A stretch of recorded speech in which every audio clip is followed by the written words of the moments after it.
Selanjutnya inilah pasangan calon presiden dan calon wakil presiden nomor urut 2, Bapak Haji Prabowo Subianto dan Bapak Gibran Raka Buming Raka. Kita undang pasangan calon presiden dan wakil presiden nomor urut 3, Bapak Haji Ganjar Pranowo SHMIP dan Bapak Profesor Dr. Haji Muhammad Mahfud MD.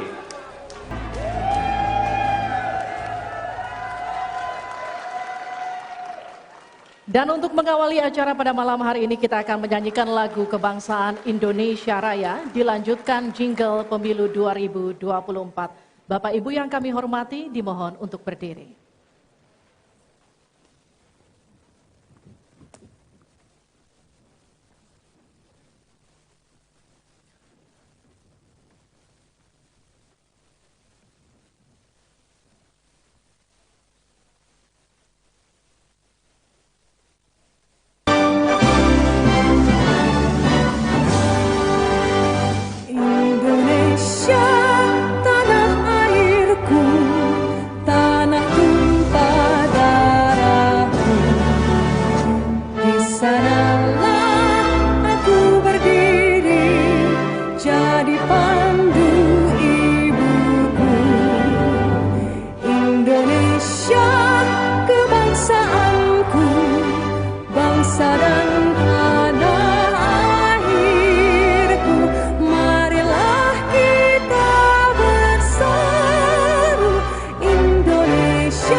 Langsung umum, bebas, rahasia, jujur dan adil, sebagai sarana integrasi bangsa.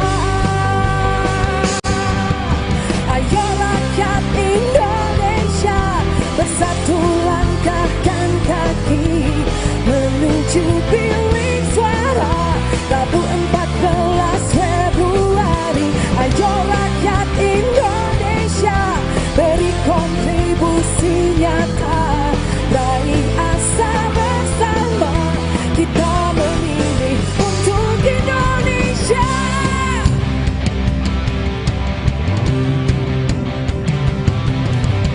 Tiba waktunya untuk gunakan hak pilih kita, salurkan aspirasi bersama demi bangsa. Percaya suara kita sangat berharga, menentukan arah masa depan Indonesia. Langsung umum, bebas, rahasia, jujur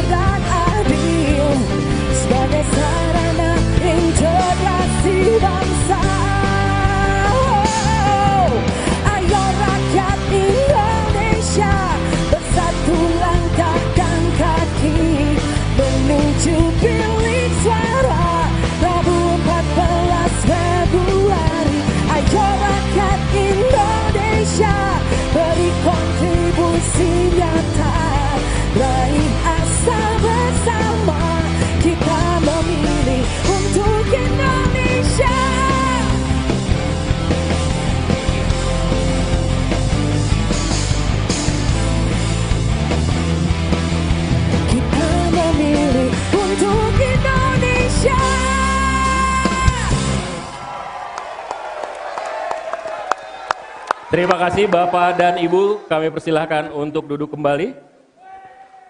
Mudah-mudahan dengan energizing tadi semangat kita terus membara sampai akhir. Kita mulai ya, kita mulai. Untuk membuka rangkaian debat kedua calon wakil presiden pemilu 2024, kita akan simak sambutan dari Ketua Komisi Pemilihan Umum yang dilanjutkan dengan doa. Kepada Bapak Hasyim Asyari kami persilakan. Assalamualaikum warahmatullahi wabarakatuh. Selamat malam dan salam sejahtera untuk kita sekalian.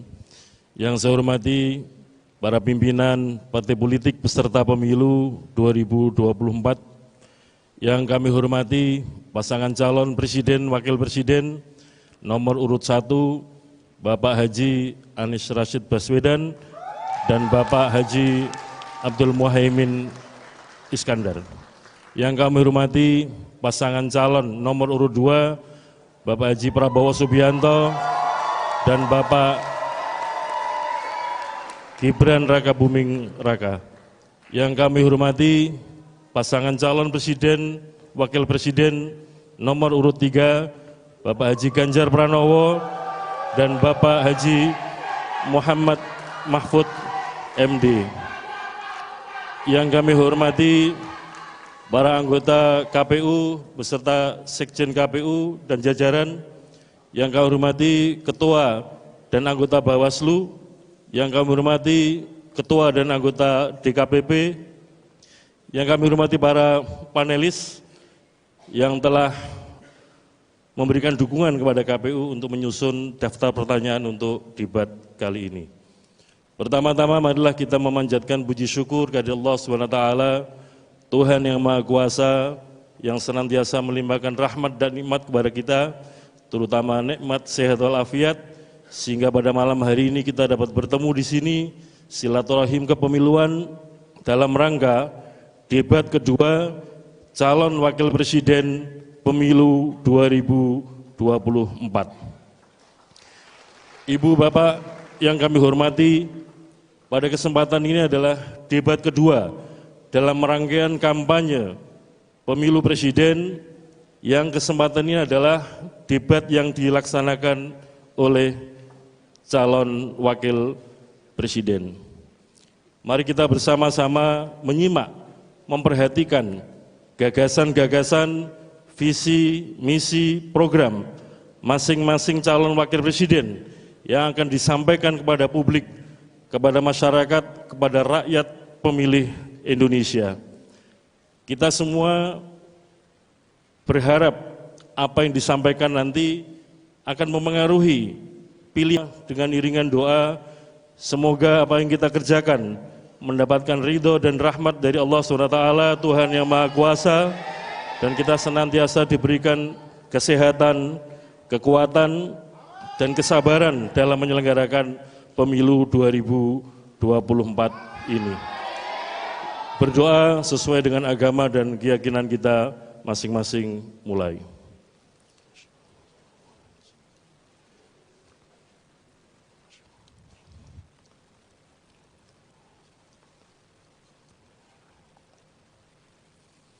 Berdoa selesai, kami ucapkan terima kasih kepada saudara moderator yang akan memimpin, memoderasi debat pada debat yang kedua ini. Kami ucapkan terima kasih kepada stasiun televisi yang menyiarkan debat kedua calon wakil presiden untuk pemilu 2024. Demikian, kiranya ada yang kurang berkenan, kami mohon maaf.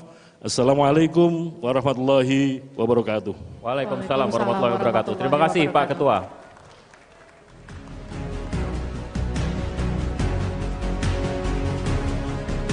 Bapak Ibu hadirin yang kami hormati, pada debat kedua calon wakil presiden pemilu 2024 terdapat 11 panelis. Kami mohon berkenan para panelis untuk berdiri ketika kami sebutkan namanya. Yang pertama Bapak A. Alamsyah Saragih, anggota Ombudsman RI periode 2016-2021.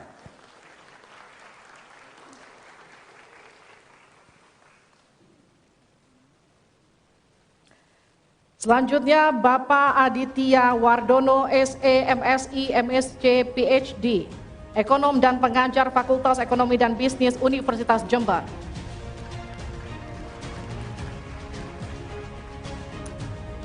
Dr. Agustinus Prasetyanto, Ekonom dan Rektor Universitas Katolik Indonesia Atmajaya tahun 2015-2023.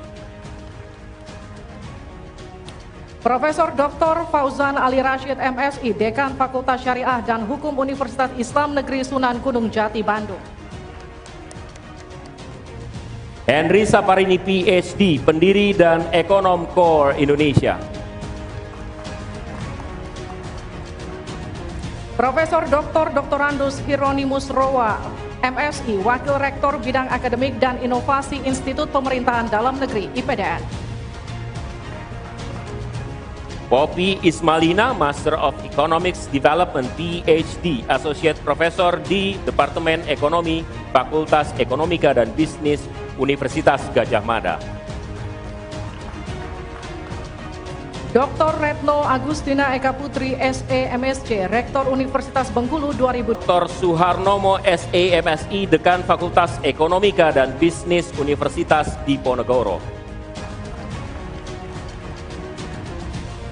Dr. Tauhid Ahmad, Direktur Eksekutif Indef dan Dosen Fakultas Ekonomi dan Bisnis Universitas Pembangunan Nasional Veteran Jakarta. Jose Rizal Damuri, PhD, Executive Director Center for Strategic and International Studies, CSIS. Saudara, selanjutnya adalah penyerahan secara simbolis pertanyaan hasil rumusan para panelis oleh koordinator panelis kepada Ketua Komisi Pemilihan Umum. Untuk itu kami persilakan Ketua Komisi Pemilihan Umum Bapak Hashim Asyari untuk naik ke atas panggung. Dan koordinator panelis Ibu Retno Agustina Eka Putri untuk... Ibu hadirin sekalian, sebelum memulai debat kami memiliki tata tertib yang harus ditaati, baik oleh hadirin yang ada di ruangan dan luar ruangan, dan juga harus ditaati oleh para calon wakil presiden yang akan berdebat malam ini. Kita simak bersama tata tertib debat berikut ini. Ketentuan debat, tata tertib sebelum debat. Pakaian yang digunakan adalah bebas, sopan, dan rapi. Setiap tamu undangan harus menjaga ketertiban, keamanan, serta kebersihan dan tidak membawa barang-barang yang dilarang serta dapat membahayakan orang lain di lokasi debat. Yang dapat memasuki area debat hanya nama-nama yang sudah terdaftar dan memiliki undangan debat. Untuk pengantar, pendamping tamu VIP hanya diperbolehkan mengantar ke area debat. Tim kampanye pasangan calon menempatkan petugas yang dapat menjaga ketertiban dan keamanan selama debat berlangsung. Ketentuan debat, tata tertib saat debat berlangsung. Dalam debat, pendukung tidak diperkenankan membawa bahan kampanye dan alat peraga kampanye kecuali atribut yang melekat di badan. Selama acara debat berlangsung, tamu undangan wajib menjaga ketertiban dan tidak meneriakkan yel-yel, slogan, dan melakukan intimidasi dalam bentuk ucapan maupun tindakan kepada pendukung pasangan calon, moderator, dan panelis. Selama debat berlangsung, handphone, alat komunikasi dalam kondisi hening dan dilarang mengaktifkan flashlight. Selanjutnya kami akan perkenalkan para calon wakil presiden pemilu tahun 2024. Calon Wakil Presiden nomor urut 1, Bapak Dr. Honoris Causa Haji Abdul Muhaimin Iskandar.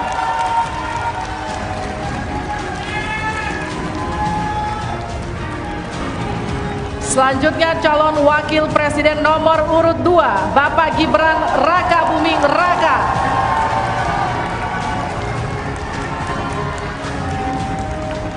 Selanjutnya calon Wakil Presiden nomor urut 3, Bapak Profesor Dr. Haji Mahfud MD.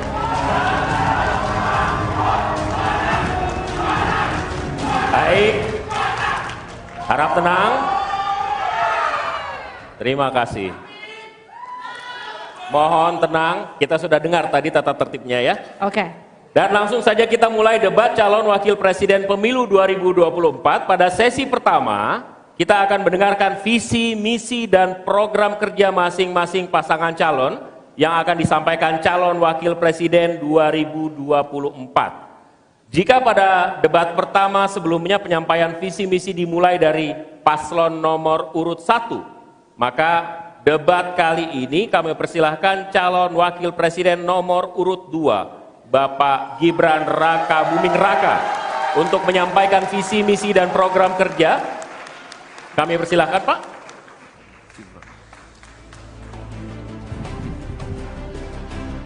Mohon tenang. Kami butuh kerjasamanya, nanti ada waktunya tepuk tangan. Waktu Bapak 4 menit, dimulai dari saat Bapak berbicara. Silakan. Assalamualaikum warahmatullahi wabarakatuh. Salam sejahtera, Shalom, Om Swastiastu, Namo Buddhaya, salam kebajikan.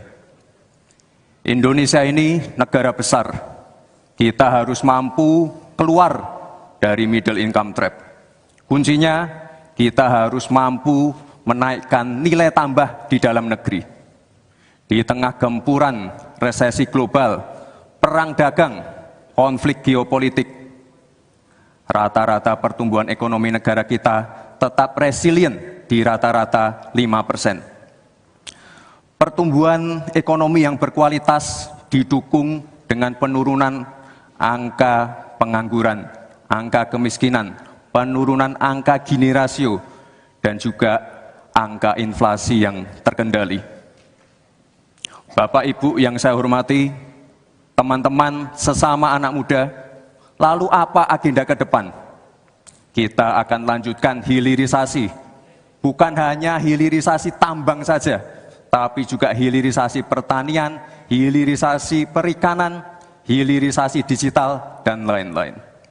Kita lanjutkan juga pemerataan pembangunan yang tidak lagi Jawa sentris. Kita genjot terus ekonomi kreatif dan juga UMKM. Kita punya 64 juta UMKM yang menyumbangkan 61% untuk PDB kita. Jika 4 langkah tadi bisa kita penuhi, insya Allah akan terbuka 19 juta lapangan pekerjaan.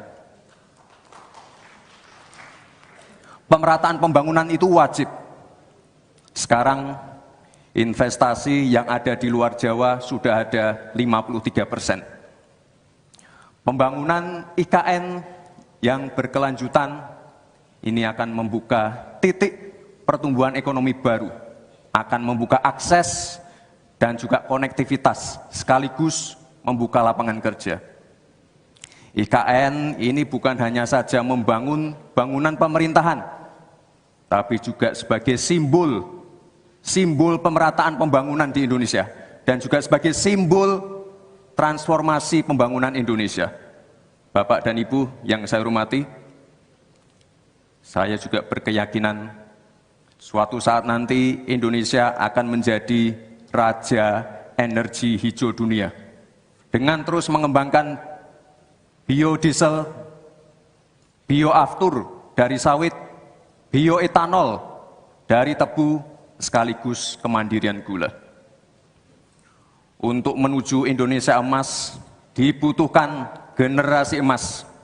Kita harus mampu merubah future challenge menjadi future opportunity. Kita harus punya future talents yang dilengkapi dengan future skills.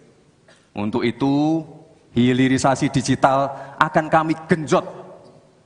Kita akan siapkan anak-anak muda yang ahli artificial intelligence, anak-anak muda yang ahli blockchain, anak-anak muda yang ahli robotik, anak-anak muda yang ahli perbankan syariah, anak-anak muda yang ahli kripto.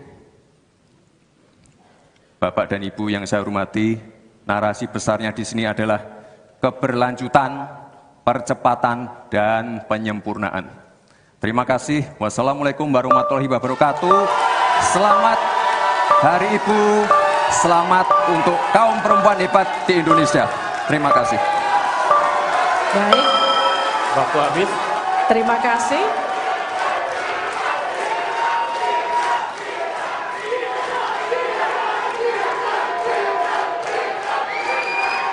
Baik, cukup. Boleh tenang. Kita lanjutkan. Cukup ya. Terima kasih Bapak Gibran Raka Buming Raka. Kami persilakan Pak Gibran untuk kembali ke tempat. Kembali dulu Pak. Harap tenang, kita lanjutkan. Selanjutnya kami persilakan calon wakil presiden nomor urut 3, Bapak Mahfud MD, untuk naik ke atas panggung dan menyampaikan visi, misi, dan program kerja.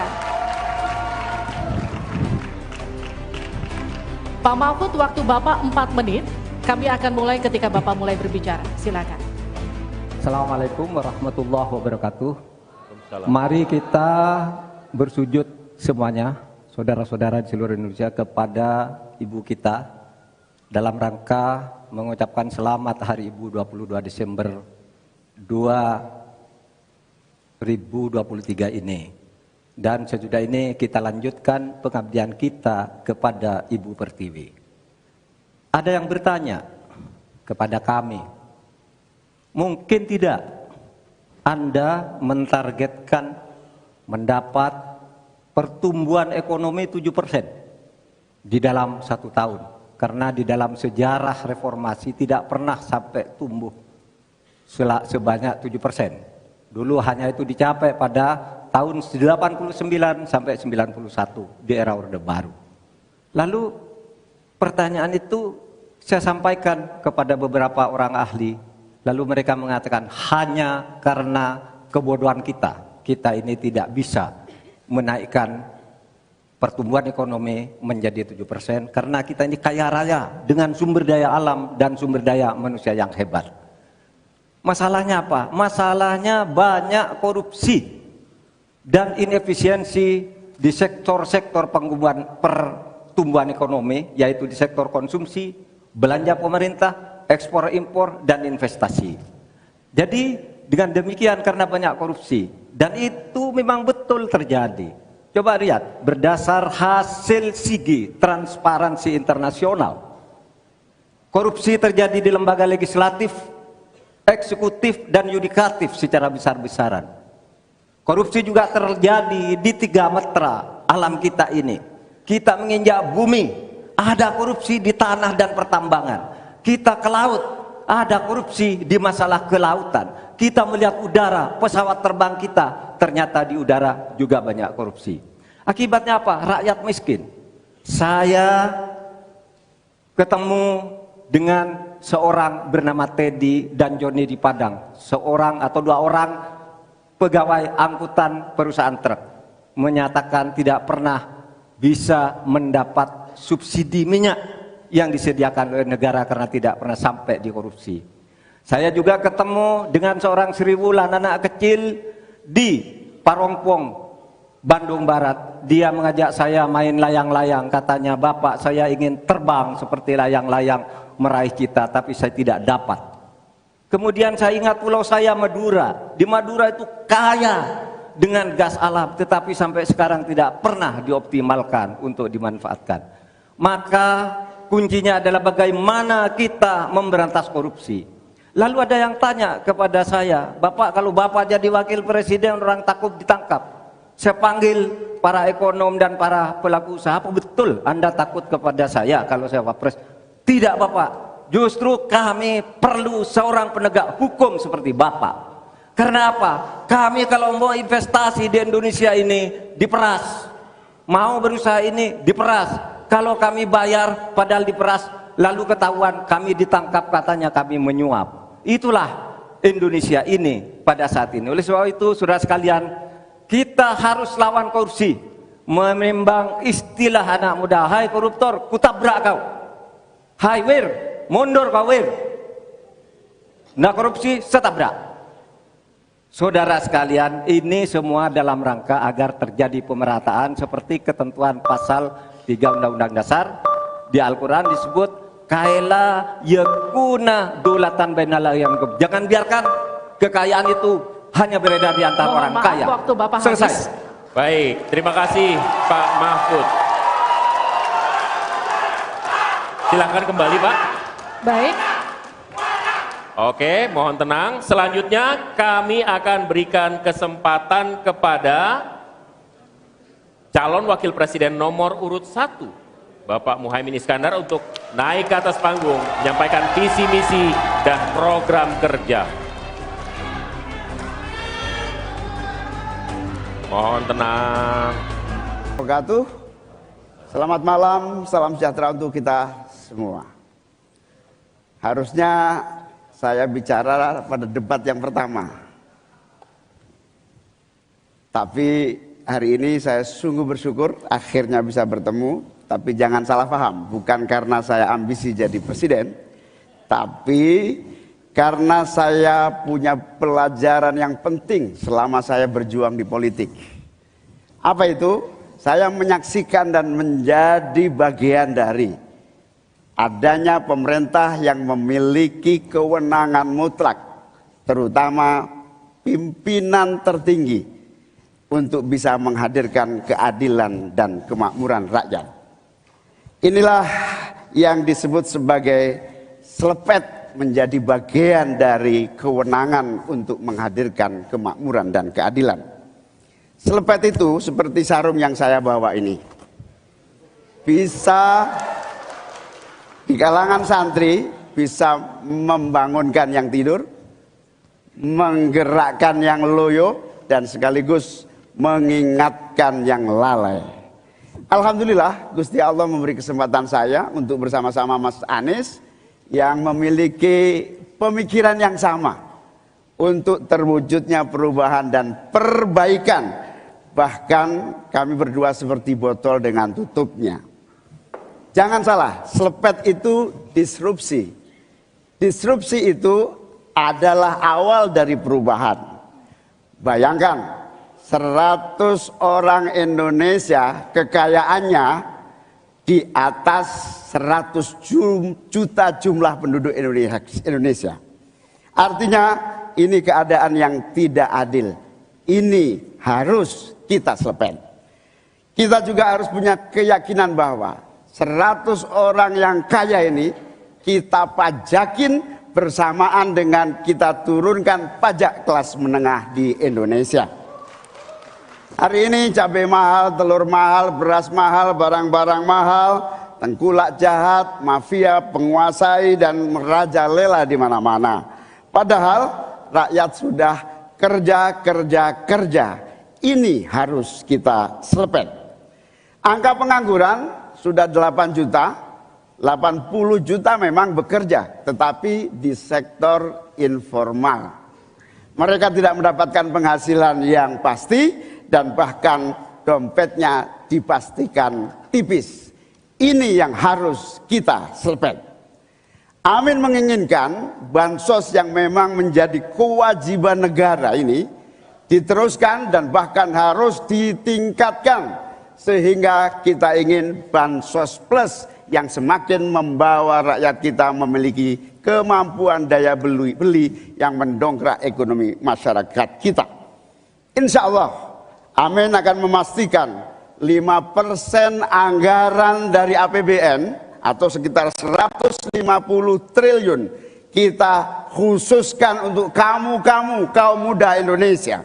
Kamu yang memiliki energi besar untuk menjadi bagian terdepan bagi kemajuan bangsa kita. Salah satunya adalah kamu, kredit usaha anak muda yang diberi kesempatan untuk mengakses sebanyak-banyaknya menjadi pelaku ekonomi yang baik.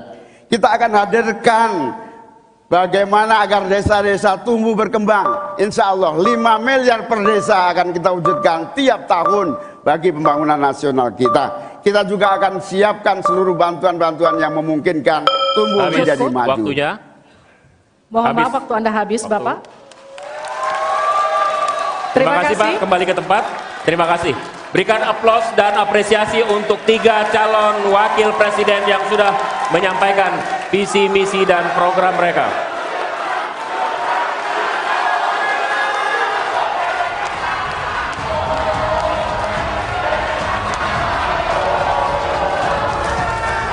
Baik, cukup. Oke. Cukup, tahan dulu. Saudara, kita akan jeda sejenak. Dan usai jeda, pada segmen berikutnya kita akan memperdalam visi misi dan program kerja para calon wakil presiden yang telah disampaikan tadi. Untuk itu tetap bersama kami di debat kedua calon wakil presiden pemilu 2024.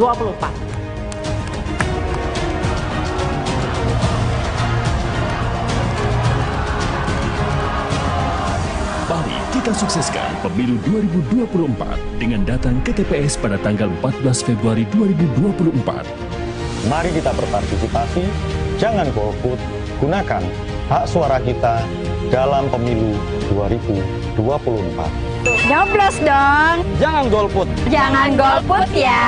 Gunakan hak pilih kamu, jangan golput ya. Jangan golput, gunakan hak pilih Anda. Fiona. Aku nggak mau. Tunggu dulu Fiona. Apa? Hari kasih sayang. Kalau itu mah aku juga udah tahu. Bukan gitu sayangku. Hari itu adalah hari pemilihan umum sayang. Aku jadi pengen deh ke TPS tersayang sama kamu. Jangan lupa ya, tanggal 14 Februari 2024 datang ke TPS. gunakan hak pilih kamu. Mas, bunganya belum dibayar. Oh iya. Untuk Indonesia.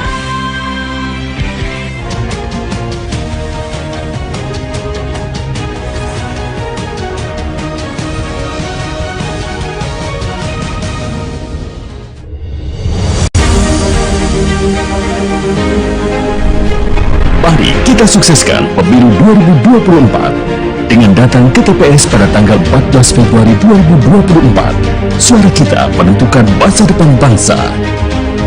Demokrasi memberikan ruang kepada masyarakat untuk bebas berpendapat. Menumbuhkan sikap kritis adalah bagian dari pendidikan politik masyarakat.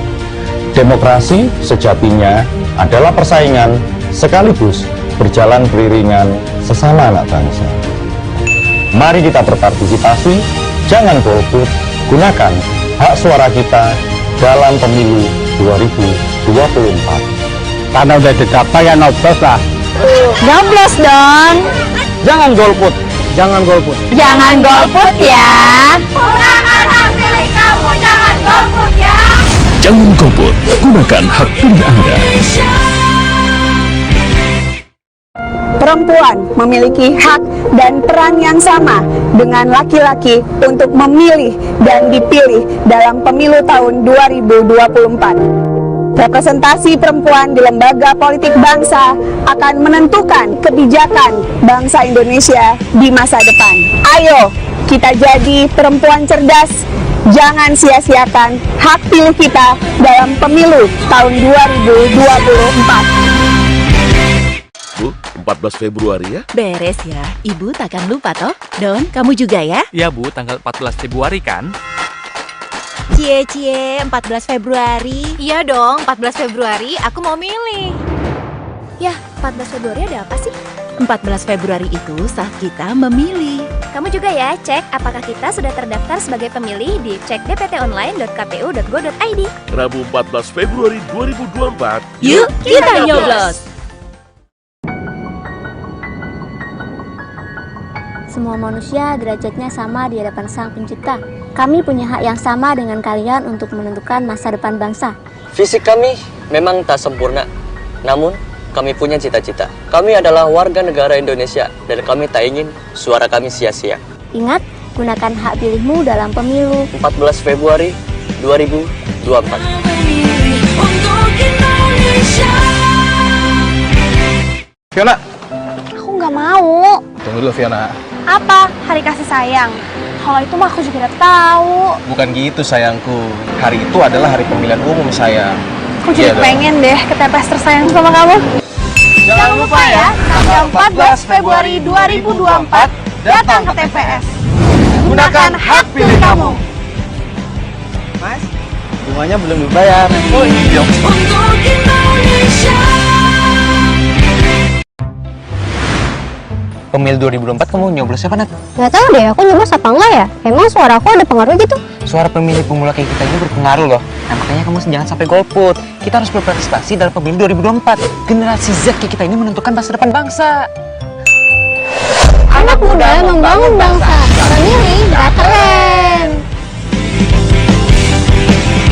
Kita memilih untuk Indonesia. Ya, sekarang kan Bapak udah jadi pensiunan. Sesuai dengan PKPU atau Peraturan Komisi Pemilihan Umum Nomor 7 Tahun 2022 menyatakan bahwa setiap pensiunan anggota polisi dan prajurit TNI atau yang sudah mengundurkan diri sehingga statusnya menjadi sipil bisa ikut serta dalam pemilu nanti. Nah, jangan lupa gunakan hak pilih Bapak nanti ya. Itu pasti, Bu. Kinara, nama kamu udah terdaftar di Cek DPT Online belum? Belum. Itu gimana sih caranya? Pencarian di pojok kanan bawah setelah mengisi NIK atau nomor paspor. Kalau misalnya nama kamu belum terdaftar juga di Cek DPT Online, kamu bisa mencoblos dengan datang ke TPS yang sesuai dengan KTP kamu dengan membawa KTP elektronik atau kartu keluarga. Tapi ingat ya, waktu cuma 1 jam terakhir sebelum TPS itu ditutup. Pastikan nama kalian sudah terdaftar di Pemilu 2024.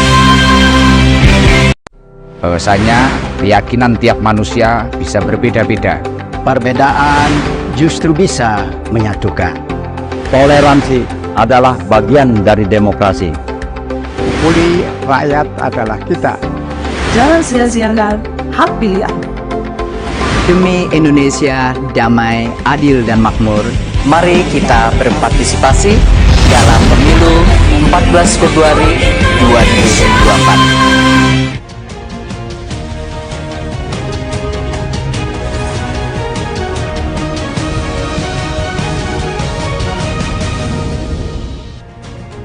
Anda kembali menyaksikan debat kedua calon wakil presiden pemilu 2024. Bapak Ibu sekalian, calon wakil presiden akan menjawab pertanyaan yang telah dibuat oleh tim panelis. Ada 11 panelis yang disiapkan oleh KPU dan selama kurang lebih 1 hari kemarin mereka menyiapkan sejumlah pertanyaan. Tapi tentu saja tidak semua pertanyaan yang disiapkan akan ditanyakan. Karena itu akan ada mekanisme tertentu sehingga nanti beberapa pertanyaan akan disampaikan tentu saja sesuai dengan subtema yang sudah ditetapkan.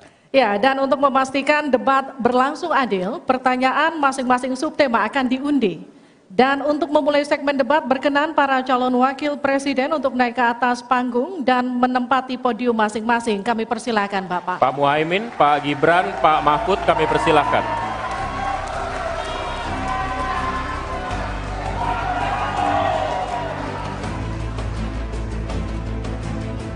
Pada segmen pertama penyampaian visi misi dimulai dengan calon wakil presiden nomor urut 2, maka di sesi ini kita mulai dengan calon wakil presiden nomor urut 3. Dan untuk itu kami persilahkan panelis Alamsyah Saragih untuk mengambil subtema pertanyaan di dalam fishbowl, kemudian silahkan diperlihatkan ke calon wakil presiden dan juga moderator.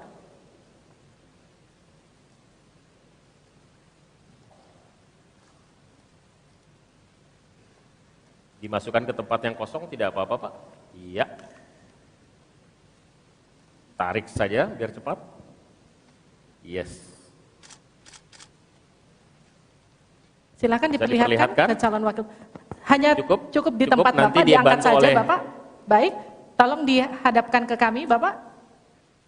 Ekonomi kerakyatan digital. Ekonomi kerakyatan digital, oke. Kami akan undang kemudian Bapak Aditya Wardono untuk mengambil undian daftar pertanyaan dari fishbowl. Apakah A, B, atau C? Silakan dibuka Pak. Yes. C. Jadi ekonomi kerakyatan digital, C. Kita akan buka amplop pertanyaan, Bapak, masih disegel amplopnya. Dan kami ingatkan kepada calon wakil presiden untuk mendengarkan dengan seksama, karena pertanyaan hanya akan dibacakan 1 kali.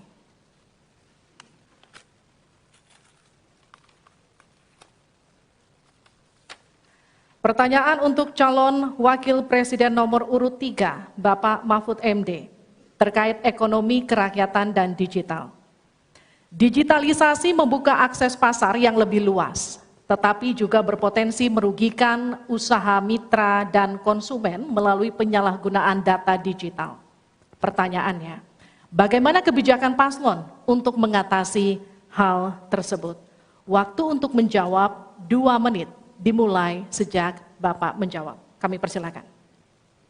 Baik, kalau kebijakan data digital yang terakhir ini kita sudah punya 2 undang-undang yang baru, yaitu Undang-Undang PDP dan Undang-Undang ITE yang baru saja diresmikan.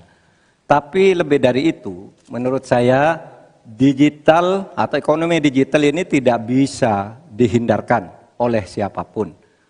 Oleh sebab itu, ya kita tidak bisa menolaknya, tetapi harus berhati-hati karena terjadi disrupsi yang luar biasa dalam perkembangan digital ini. Saya menangani kasus misalnya pinjol, di mana rakyat menjadi korban dari kegiatan ekonomi digital. Ada kripto misalnya. Kasus pinjol itu sendiri sungguh sangat problematik. Kenapa? Karena dia dibuat secara hukum perdata melalui gadget. Rakyat yang tidak tahu langsung bilang, kamu mau pinjam uang sekian? Yes. Bunganya sekian? Yes. Kalau tidak bayar sekian? Yes. Itu perdata. Dan itu banyak yang menjadi korban. Banyak yang sampai bunuh diri. Ada seorang dari Semarang, seorang guru, meminjam hanya 500 ribu, kemudian hutangnya menjadi 240 juta karena selalu bertambah bunganya. Kemudian ada yang sampai bunuh diri. Dalam hal pinjol ini ketika saya sampaikan ke Polri, tidak bisa Pak, itu hukum perdata. Ketika saya sampaikan ke OJK, OJK bilang itu bukan kewenangan kami. Itu bukan kewenangan kami karena mereka ilegal, tidak terdaftar. Berkali-kali saya panggil, kemudian saya undang dalam rapat bersama gabungan di Menko Polhukam, kita nyatakan bahwa itu tindak pidana dan harus segera ditangkap. Itulah dalam sehari kemudian ditangkap 144 orang di hari itu juga. Sekian. Baik, tepat waktu. Selanjutnya kami berikan kesempatan kepada calon wakil presiden nomor urut 1 untuk memberikan tanggapan atas jawaban yang disampaikan oleh Pak Mahfud tadi. Silahkan Pak Muhaimin, waktu Anda 1 menit. Ya, benar sekali bahwa antara perkembangan teknologi digital dengan kemampuan UMKM kita masih terjadi gap. Oleh karena itu harus ditindaklanjuti Pak Mahfud. Selain pemberantasan pinjaman online, judi online, ini pun masih harus diselepet lagi karena tidak komprehensif di dalam menangani ini sehingga pinjol masih merajalela, judi online masih merajalela. Yang lebih penting dari itu Pak Mahfud bahwa sebetulnya kemampuan untuk masuk pada dunia digital membutuhkan bantuan dari pemerintah untuk turun tangan. Menangani apa? Mulai dari literasi digital untuk UMKM, yang kedua membantu push pemasaran bagi keberlangsungan UMKM menghadapi persaingan yang sangat ketat. Di sisi yang lain, kita juga membutuhkan kapasitas teknologi kita supaya lebih bisa membantu seperti kecepatan dari internet yang sedang ada di masyarakat kita masih sangat rendah. Baik, harap tenang. Selanjutnya kita akan beralih ke calon wakil presiden nomor urut 2, Bapak Gibran Raka Buming Raka untuk menanggapi. Waktu Bapak untuk menanggapi 1 menit, kita mulai sejak Bapak mulai berbicara. Baik, terima kasih. Mungkin kita juga harus hati-hati selain pinjol dan judi online, kita juga harus hati-hati untuk masalah pencurian data. Untuk itu harus kita kuatkan cyber security dan cyber defense kita. Itu sudah kita lakukan di Solo Technopark, ada sekolah cyber security. Dan yang perlu ditekankan lagi adalah bagaimana para e-commerce ini bisa comply dengan regulasi kita. Jadi sudah tidak ada lagi nanti ke depan yang namanya shadow banning, yang namanya price dumping, yang namanya barang-barang cross border yang membunuh UMKM kita. Kita ke depan harus melindungi UMKM dan kita ingin sekali lagi, karena tadi Cak Imin bicara masalah literasi keuangan dan literasi digital, ke depan yang kita siapkan harus ada penguatan SDM, penguatan manusia digitalnya. Karena itu kita ingin anak-anak muda untuk ikut andil dalam hilirisasi digital yang akan kita canangkan sebentar lagi. Mohon tenang, mohon tenang. Saya hargai jika kita semua kooperatif. Terima kasih. Saya berikan kesempatan kepada Pak Mahfud kembali untuk memberikan tanggapan atas tanggapan dari jawaban Bapak yang sudah disampaikan oleh Pak Muhaimin dan Pak Gibran. Waktu Anda 1 menit untuk menanggapi, dimulai dari Bapak menyampaikannya. Alhamdulillah, apa yang diusulkan, ditambahkan oleh Cak Imin dan Mas Gibran itu sudah ada di visi misi kami semuanya. Tinggal baca itu. Misalnya kalau bicara infrastruktur agar bisa merata tapi aman, kadang-kala kita bicara infrastruktur itu hanya jembatan, rumah, gedung dan sebagainya. Padahal ada 3 infrastruktur yang harus dibangun. 1 infrastruktur fisik seperti yang sekarang ada, lalu infrastruktur regulasi, kemudian infrastruktur digitalisasi. Itu penting dibangun ke depan. Sama, terkait dengan itu sudah ada juga cyber security.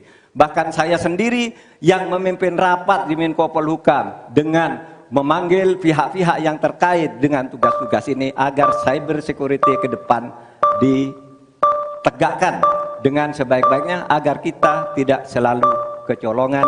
Selesai. Mohon tenang. Harap tenang. Belum selesai. Belum selesai. Harap tenang. Oke, kita lanjut ya. Kita lanjutkan. Selanjutnya kita beralih ke pertanyaan kedua untuk calon wakil presiden nomor urut 1 Bapak Muhaimin Iskandar. Untuk itu kami persilakan panelis Bapak Agustinus Prasetyantoko untuk mengambil subtema pertanyaan. Bapak di dalam fishbowl silakan diperlihatkan selanjutnya ke calon wakil presiden dan ke moderator.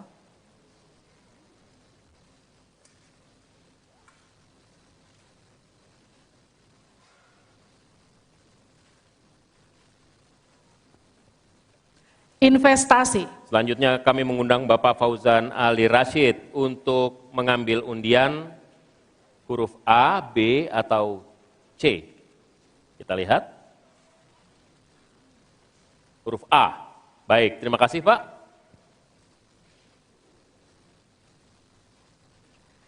Kita buka amplop sesuai dengan undian yang didapat dan kita lihat masih tersegel Bapak. Kami ingatkan kembali untuk mendengarkan dengan seksama karena kami hanya akan membacakan pertanyaan 1 kali.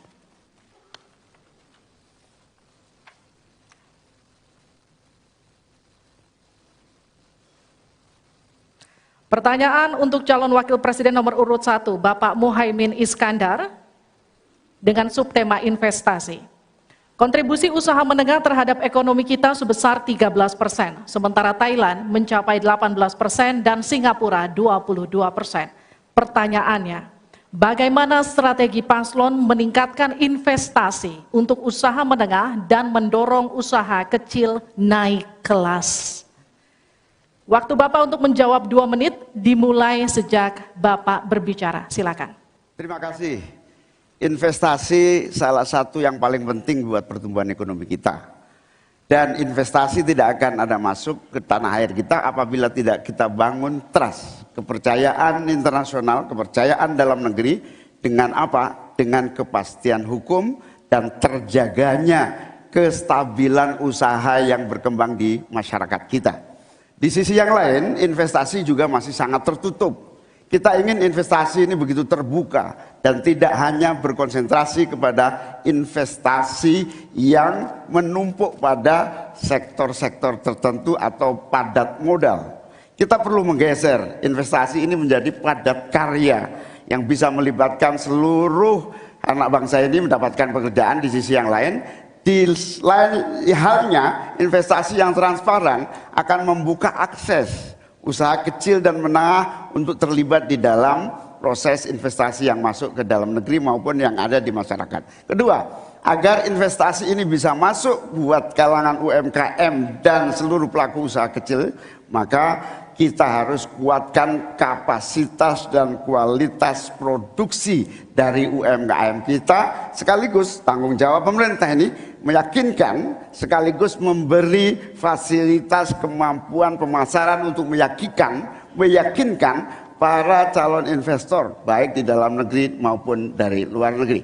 Yang lebih penting dari itu adalah kepastian hukum, termasuk di dalamnya adalah jaminan akan investasi tidak akan disalahgunakan atau tidak menjadi beban baru dalam artian investasi mengandung kecurigaan kerugian yang itu diakibatkan kepercayaan yang menurun.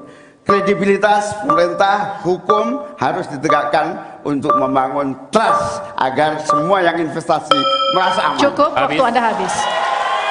Terima kasih. Mohon tenang. Kita mulai untuk meminta tanggapan dari calon wakil presiden nomor urut 2 terlebih dahulu, Pak Gibran. Silakan. Baik, terima kasih Gus Muhaimin. Mungkin PR kita ke depan adalah bagaimana kita bisa menurunkan indeks ICOR kita.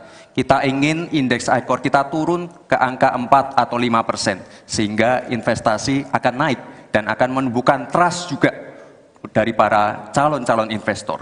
Lalu ini yang perlu kita garis bawahi. Kita ingin akses untuk logistik harus terkoneksikan, sehingga distribusi bisa menurun. Lalu untuk UMKM, ini memang PR kita ke depan juga. Kita ingin memperbanyak inkubasi sehingga UMKM kita bisa naik kelas. Kita dampingi dari A sampai Z. Kita dampingi dari packagingnya, dari brandingnya, dari marketing ownernya. Setelah selesai, kita dampingi lagi permodalannya. Setelah selesai, kita dampingi lagi untuk bisa mendapatkan off-taker. Terima kasih. Waktu Anda masih tersisa, Bapak. Mohon tenang. Cukup? Cukup? Baik. Selanjutnya saya berikan kesempatan kepada calon wakil presiden nomor urut 3, Pak Mahfud. Caimin, calon wakil presiden paslon 1. Begini, yang Bapak sampaikan itu tadi saya kira itu sangat normatif. Seharusnya begitu. Di lapangan, Pak, investasi itu sulit loh, Pak. Prosedurnya bertele-tele. Ada konflik of interest di mana pejabat yang ngurus itu misalnya harus mendapat sesuatu tapi disalurkan lewat si A. Itu laporan yang masuk ke saya. Ada urusan harusnya diinvestasikan untuk rakyat, itu malah disentralisasi ke negara, dibuat PT sendiri lalu diurus sendiri, rakyatnya tidak kebagian. Nah, itu yang sering saya dapat laporan dari berbagai tempat. Minta izin misalnya untuk UMKM. Untuk UMKM misalnya, berapa? Perlu 24 meja, Pak, untuk mendapat izin UMKM. Pertanyaan saya, instrumen hukum apa yang Pak Imin bisa sediakan untuk menjawab itu semua? Selesai. Baik, terima kasih. Tenang, nanti ada saatnya untuk memberikan aplaus. Selanjutnya kita akan ke calon wakil presiden nomor urut 1, Bapak Muhaimin Iskandar, untuk menanggapi kembali. Waktu Anda 1 menit, kita mulai. Ya. Memang apa yang disampaikan Pak Gibran, selain kita bantu permodalan dan kapasitas untuk produksi yang meyakinkan para investor masuk, ada prasyarat-prasyarat mutlak yang disiapkan pemerintah. Sekaligus menanggapi Pak Mahfud, kita punya undang-undang Omnibus Law, kita punya sistem baru yang lebih efektif dan ramah terhadap investasi. Tetapi sekali lagi, pemerintah terlampau lambat dalam mengimplementasikan itu semua, sehingga harus kita selepet supaya lebih cepat lagi menyediakan sarana dan prasarana bagi percepatan izin. Berbelit-belitnya izin saya setuju, menjadi penyebab utama trust itu hilang. Nah, kita harus membenahi pada wilayah pemerintahan kita yang harus memberikan satu sarana infrastruktur yang memadai. Saya setuju, logistik menjadi salah satu kunci pentingnya. Logistik yang menyambungkan antara kebutuhan murahnya angkut barang sehingga investasi Cukup, waktu Anda habis. Harap tenang, kita lanjutkan. Kita masih lanjut. Selanjutnya kita akan beralih ke pertanyaan untuk calon wakil presiden nomor urut 2, Bapak Gibran Rakabuming Raka. Untuk itu kami persilakan panelis Ibu Henry Saparini untuk mengambil subtema. Silakan Ibu. Dan silakan diperlihatkan kepada calon wakil presiden dan juga ke moderator.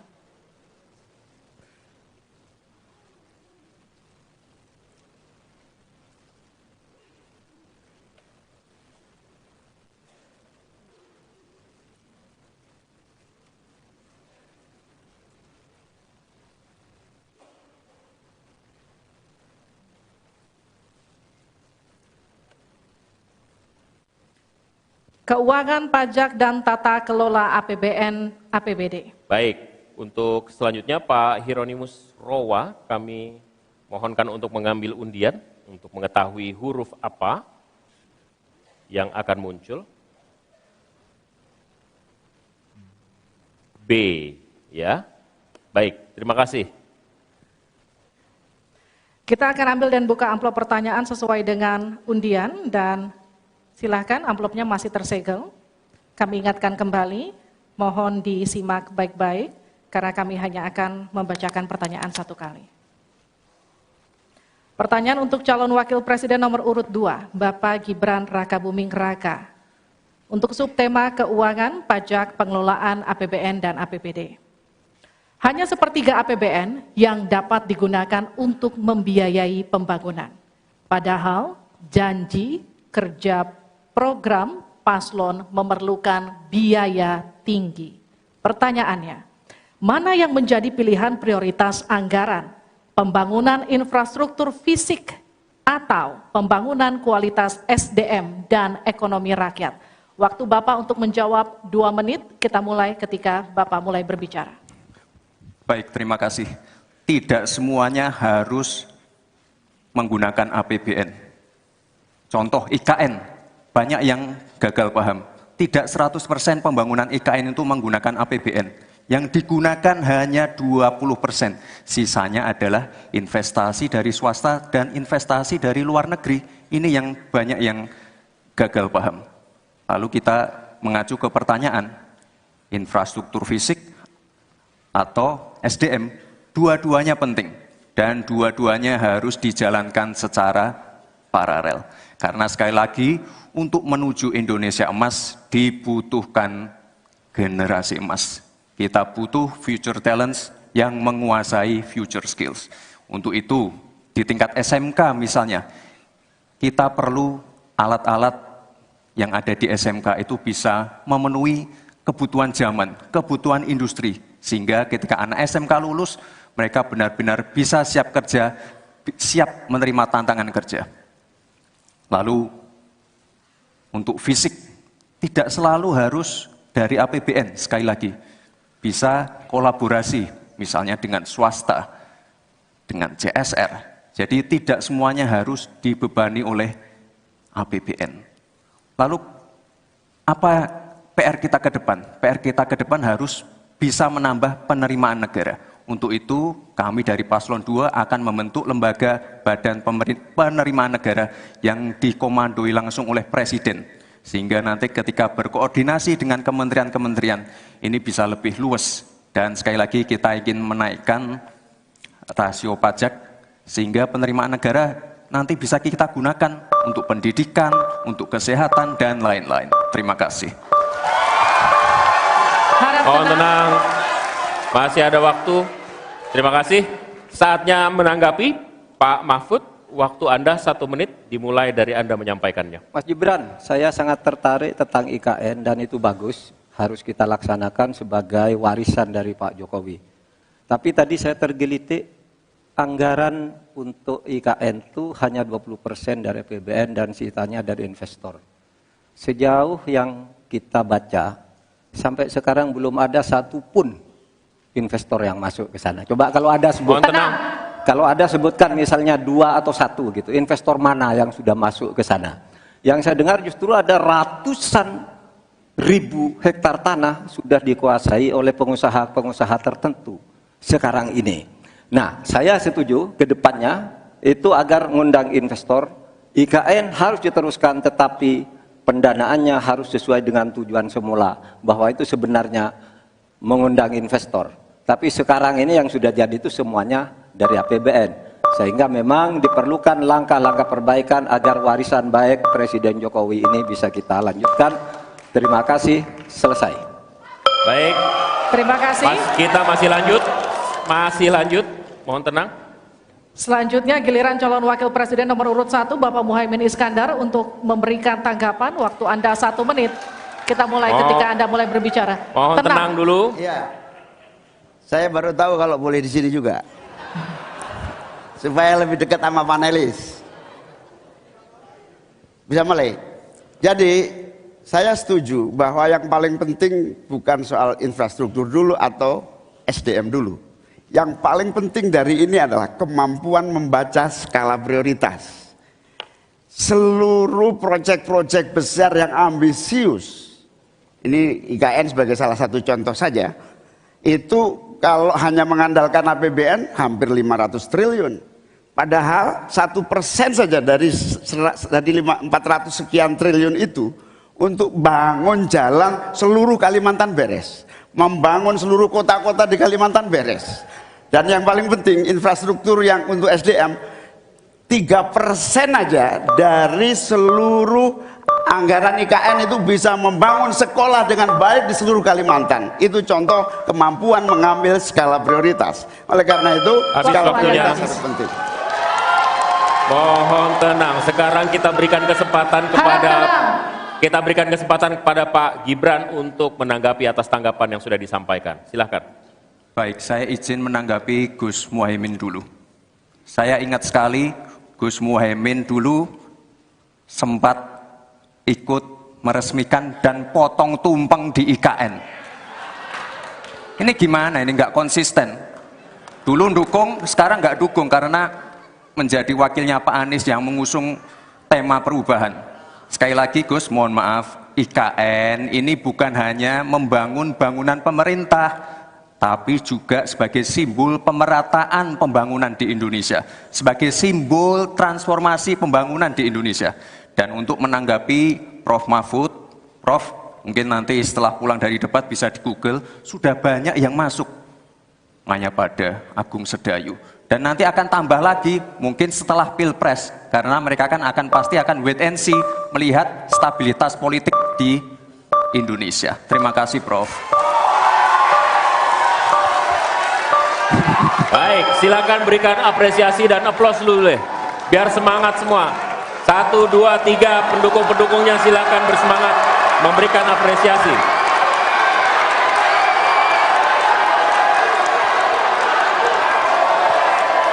Kita masih akan lanjutkan debat ini di sesi selanjutnya, masih tentang uji panelis yang dilakukan dalam bentuk pertanyaan yang akan disampaikan. Tetaplah bersama kami di debat kedua calon wakil presiden pemilu 2024.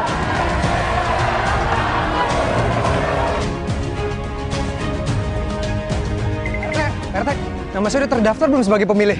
Cek dulu, dicek dptonline.kpu.go.id. Caranya, masukin NIK kamu. Kalau belum terdaftar, datang ke panitia penyelenggara pemilu, baik di tingkat kelurahan PPS, kecamatan, PPK, maupun kabupaten atau kota. Bawa KTP dan KK. Buat WNI di luar negeri yang datanya belum terdaftar, lapor ke panitia pemilihan luar negeri PPLN setempat. Ayo, datang ke TPS 14 Februari 2024. Gunakan hak pilihmu. Gimana ya caranya ngecek gue sudah terdaftar sebagai pemilih di pemilu 2024 nanti? Sini gue kasih tahu. Langsung aja cek dptonline.kpu.go.id. Nah, masuk pencarian data pemilih, pilih kabupaten kota sesuai KTP, masukkan NIK, nama lengkap, dan tanggal lahir. Klik pencarian. Udah deh, bahkan lo bisa tahu lokasi TPS-nya di mana. Kalau nggak terdaftar, hubungi kantor KPU terdekat. Jangan lupa, Rabu 14 Februari 2024, pastikan nama kita terdaftar sebagai pemilih. Yuk, kita nyoblos!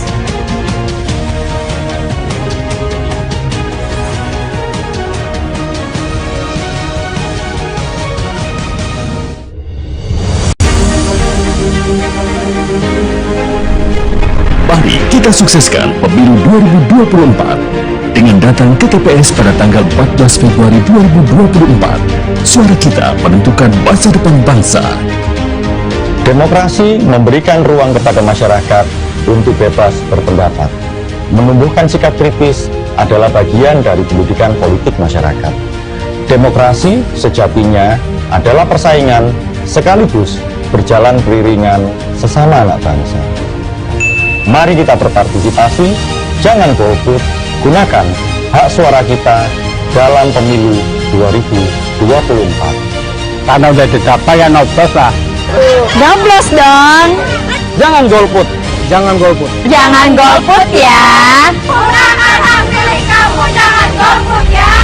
Jangan golput, gunakan hak pilih Anda.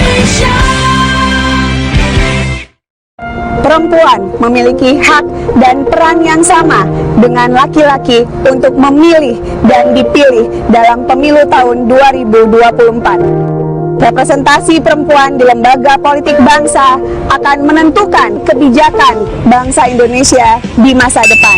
Ayo, kita jadi perempuan cerdas.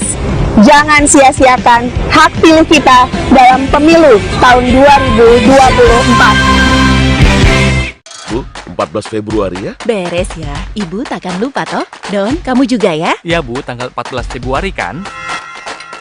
Cie, 14 Februari. Iya dong, 14 Februari aku mau milih. Yah, 14 Februari ada apa sih? 14 Februari itu saat kita memilih. Kamu juga ya, cek apakah kita sudah terdaftar sebagai pemilih di cek.dptonline.kpu.go.id. Rabu 14 Februari 2024. Yuk, kita nyoblos! Semua manusia derajatnya sama di hadapan Sang Pencipta. Kami punya hak yang sama dengan kalian untuk menentukan masa depan bangsa. Fisik kami memang tak sempurna, namun kami punya cita-cita. Kami adalah warga negara Indonesia dan kami tak ingin suara kami sia-sia. Ingat, gunakan hak pilihmu dalam pemilu 14 Februari 2024.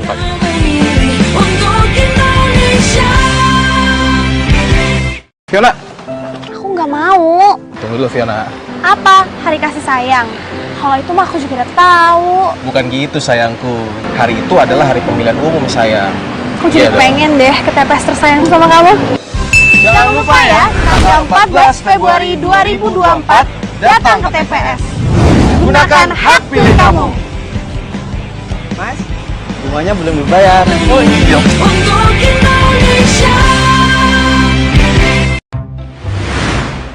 Pemilu 2024 kamu nyoblos siapa, Nat? Nggak tahu deh, aku nyoblos apa enggak ya? Emang suara aku ada pengaruh gitu? Suara pemilih pemula kayak kita ini berpengaruh loh. Nah makanya kamu jangan sampai golput. Kita harus berprestasi dalam pemilu 2024. Generasi Z kayak kita ini menentukan masa depan bangsa. Anak muda membangun bangsa. Memilih nggak keren. Kita memilih untuk Indonesia. Ya, sekarang kan Bapak udah jadi pensiunan.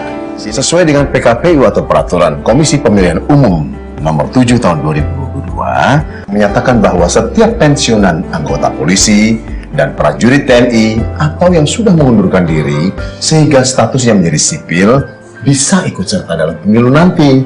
Nah, jangan lupa gunakan hak pilih Bapak nanti ya. Itu pasti, Bu. Kinara, nama kamu udah terdaftar di Cek DPT Online belum? Belum. Itu gimana sih caranya? Pencarian di pojok kanan bawah setelah mengisi NIK atau nomor paspor. Kalau misalnya nama kamu belum terdaftar juga di Cek DPT Online, kamu bisa mencoblos dengan datang ke TPS yang sesuai dengan KTP kamu dengan membawa KTP elektronik atau kartu keluarga. Tapi ingat ya, waktu cuma 1 jam terakhir sebelum TPS itu ditutup. Pastikan nama kalian sudah terdaftar di pemilu 2024. Bahwasanya keyakinan tiap manusia bisa berbeda-beda. Perbedaan justru bisa menyatukan. Toleransi adalah bagian dari demokrasi. Pulih rakyat adalah kita. Jangan sia-siakan hak pilih Anda. Demi Indonesia damai, adil, dan makmur, mari kita berpartisipasi dalam pemilu 14 Februari 2024.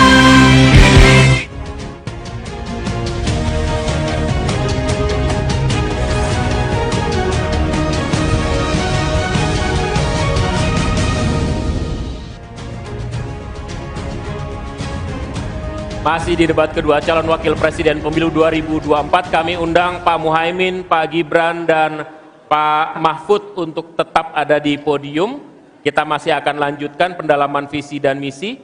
Pak, silakan kembali maju. Pak Muhaimin, Pak Mahfud, Pak Gibran, dan Pak Mahfud untuk kembali kita masih menempati dalam podium. sesi pendalaman visi misi program kerja. Harap tenang. Melalui pertanyaan yang telah dibuat oleh para panelis. Dan untuk segmen ini pertanyaan dimulai untuk calon wakil presiden nomor urut 1, Bapak Muhaimin Iskandar. Untuk itu kami persilahkan panelis untuk mengambil undian subtema di dalam fishbowl. Kami persilahkan Ibu Poppy Ismalina untuk mengambil dan memperlihatkan ya kepada calon wakil presiden dan moderator.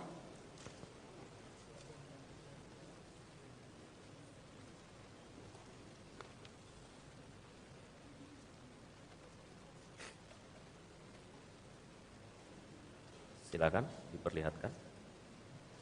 Oke. Perkotaan. Baik, selanjutnya Ibu Retno Agustina Eka Putri untuk mengundi huruf A, B, atau C.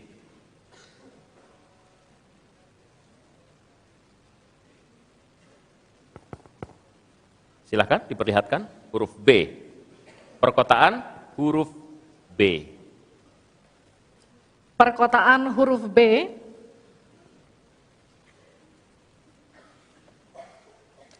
Kita akan buka amplop pertanyaan yang masih disegel. Dan kami kembali ingatkan kepada para calon wakil presiden untuk mendengarkan dengan seksama, karena kami hanya akan membacakan pertanyaan satu kali. Pertanyaan untuk calon wakil presiden nomor urut 1, Bapak Muhaimin Iskandar. Dengan subtema perkotaan. 56% penduduk Indonesia tinggal di perkotaan dan mencapai lebih dari 70% di tahun 2045.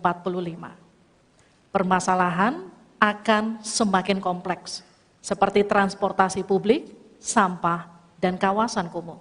Pertanyaannya, bagaimana strategi paslon menyiapkan instrumen fiskal khusus untuk mengatasi masalah tersebut? Waktu Bapak untuk menjawab 2 menit. Kita mulai ketika Bapak mulai berbicara. Silakan. Terima kasih.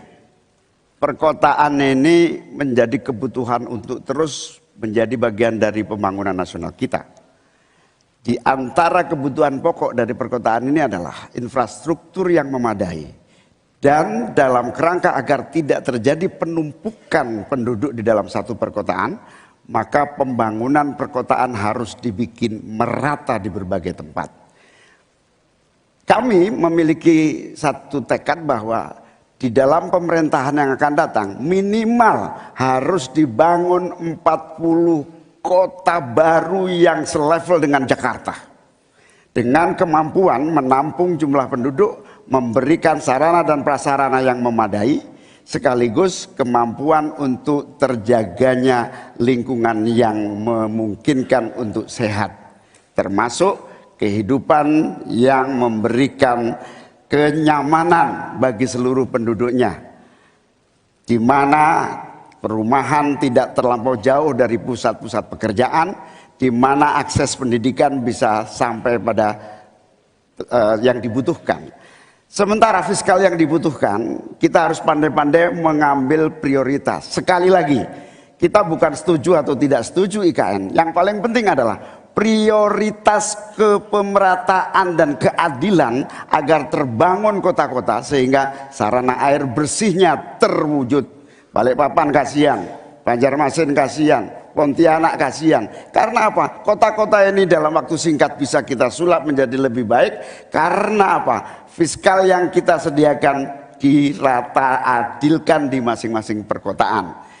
Terakhir, bahwa perkotaan membutuhkan pendanaan, kita harus libatkan investasi swasta yang kita beri kepercayaan lebih baik lagi. Terima kasih. Saya berikan kesempatan kepada Pak Gibran, Cawapres nomor 2 untuk menanggapi. Waktu Anda 1 menit, silahkan. Gus Muhaimin ini agak aneh ya. Pengen bangun kota selevel Jakarta tapi nggak setuju sama IKN. Tapi ya monggo lah ya, nggak apa-apa. Yang jelas untuk permasalahan perkotaan kita harus menggarap transportasi umumnya. Kita pastikan transportasi umum ini aman, nyaman, terutama bagi kaum disabilitas, lansia, dan anak-anak. Lalu kita pastikan transportasi umum ini ada digitalisasinya. Sekarang kan sudah ada teman bus. Nah ini harus kita replikasi di beberapa kota juga. Lalu untuk mungkin di level-level kota kecil kita pakai skema buy and the service. Sehingga masyarakat bisa mencoba menggunakan transportasi umum secara gratis.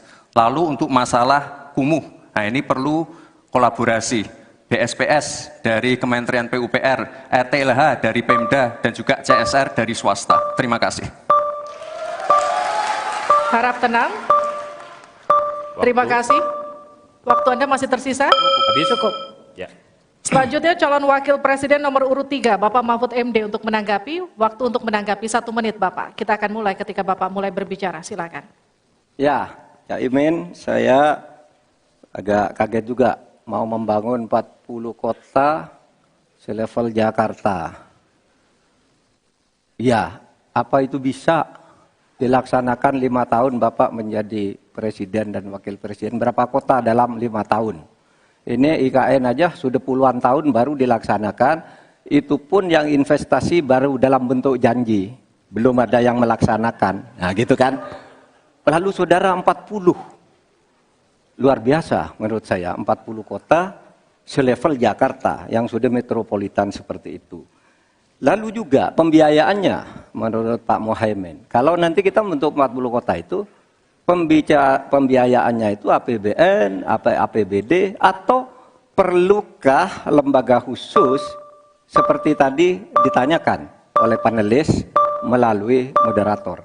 Ini perlu dijawab dulu agar semuanya tidak spekulatif. Selesai. Baik. Mohon maaf waktu Anda habis. Kami akan kembalikan ke Pak Muhaimin. Mohon tenang, belum selesai. Pak Muhaimin, waktu Anda untuk menanggapi atas tanggapan dari Pak Gibran dan Pak Mahfud. Waktu Anda silakan. Ya, yang saya sampaikan seperti Jakarta itu memiliki standar upaya sampai menuju Jakarta. Di mana tentu kota-kota yang potensial cukup disentuh dengan beberapa anggaran yang menumbuh kembangkan. Misalnya Pontianak, 1 tahun cuma 1 triliun. Bagaimana kalau 1 tahun kita bisa investasikan pengembangan kota hingga 3 triliun, 5 triliun. APBN kita cukup. Apalagi kalau seperti yang sampaikan Pak Gibran tadi, melibatkan berbagai cara pembiayaan yang melibatkan baik itu swasta maupun CSR. Jadi apa yang saya sampaikan selevel Jakarta itu target utama. Tetapi yang lebih penting dari itu adalah infrastruktur yang dibutuhkan dipersiapkan dari potensi yang sudah ada. Sehingga dalam waktu singkat kota-kota 40 kota itu benar-benar sudah menggunakan potensi yang sudah dimiliki yang ada. Habis. Harap tenang, nanti kita akan berikan waktu untuk aplaus. Selanjutnya kita akan beralih ke pertanyaan untuk calon wakil presiden nomor urut 2, Bapak Gibran Rakabuming Raka. Tenang. Untuk itu kita akan persilakan panelis Bapak Suharnomo untuk mengambil undian subtema kelima dalam Fishbowl. Silakan diperlihatkan ke calon wakil presiden dan ke moderator Bapak.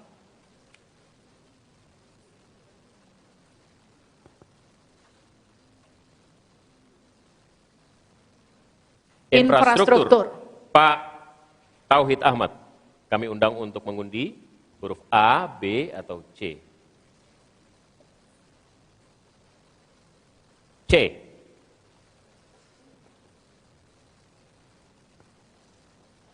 Infrastruktur huruf C. Masih tersegel Bapak.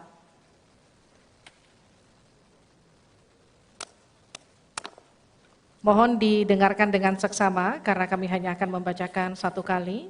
Pertanyaan untuk Bapak Gibran Rakabuming Raka dengan subtema infrastruktur. Dalam 5 tahun biaya infrastruktur pada proyek strategis nasional sebesar 2.385 triliun rupiah dari APBN. Sementara untuk infrastruktur sosial seperti sanitasi dan air bersih masih memprihatinkan. Pertanyaannya, bagaimana strategi paslon untuk memastikan penyediaan infrastruktur sosial tanpa membebani keuangan daerah? Waktu Anda untuk menjawab 2 menit, kita akan mulai ketika Anda berbicara. Silakan. Baik, terima kasih. Jika kita bicara masalah sanitasi dan air bersih, ini nanti nyambung ke masalah stunting. Untuk masalah sanitasi, ini perlu kolaborasi banyak pihak. Misalnya apa yang sudah saya lakukan di Solo. Kita membangun IPAL komunal di perumahan padat penduduk. Ini penting sekali. Lalu untuk kebutuhan air bersih, kita juga bekerja sama dengan kabupaten sekitar, misalnya dengan Wonogiri, Klaten, untuk mendapatkan air bersih. Kita juga sekarang sudah ada proyek strategis nasional, membangun beberapa bendungan dan embung. Ini nanti juga penting untuk meneruskan program pengairan nasional yang nanti berguna untuk pengadaan air bersih dan juga untuk mengairi sawah.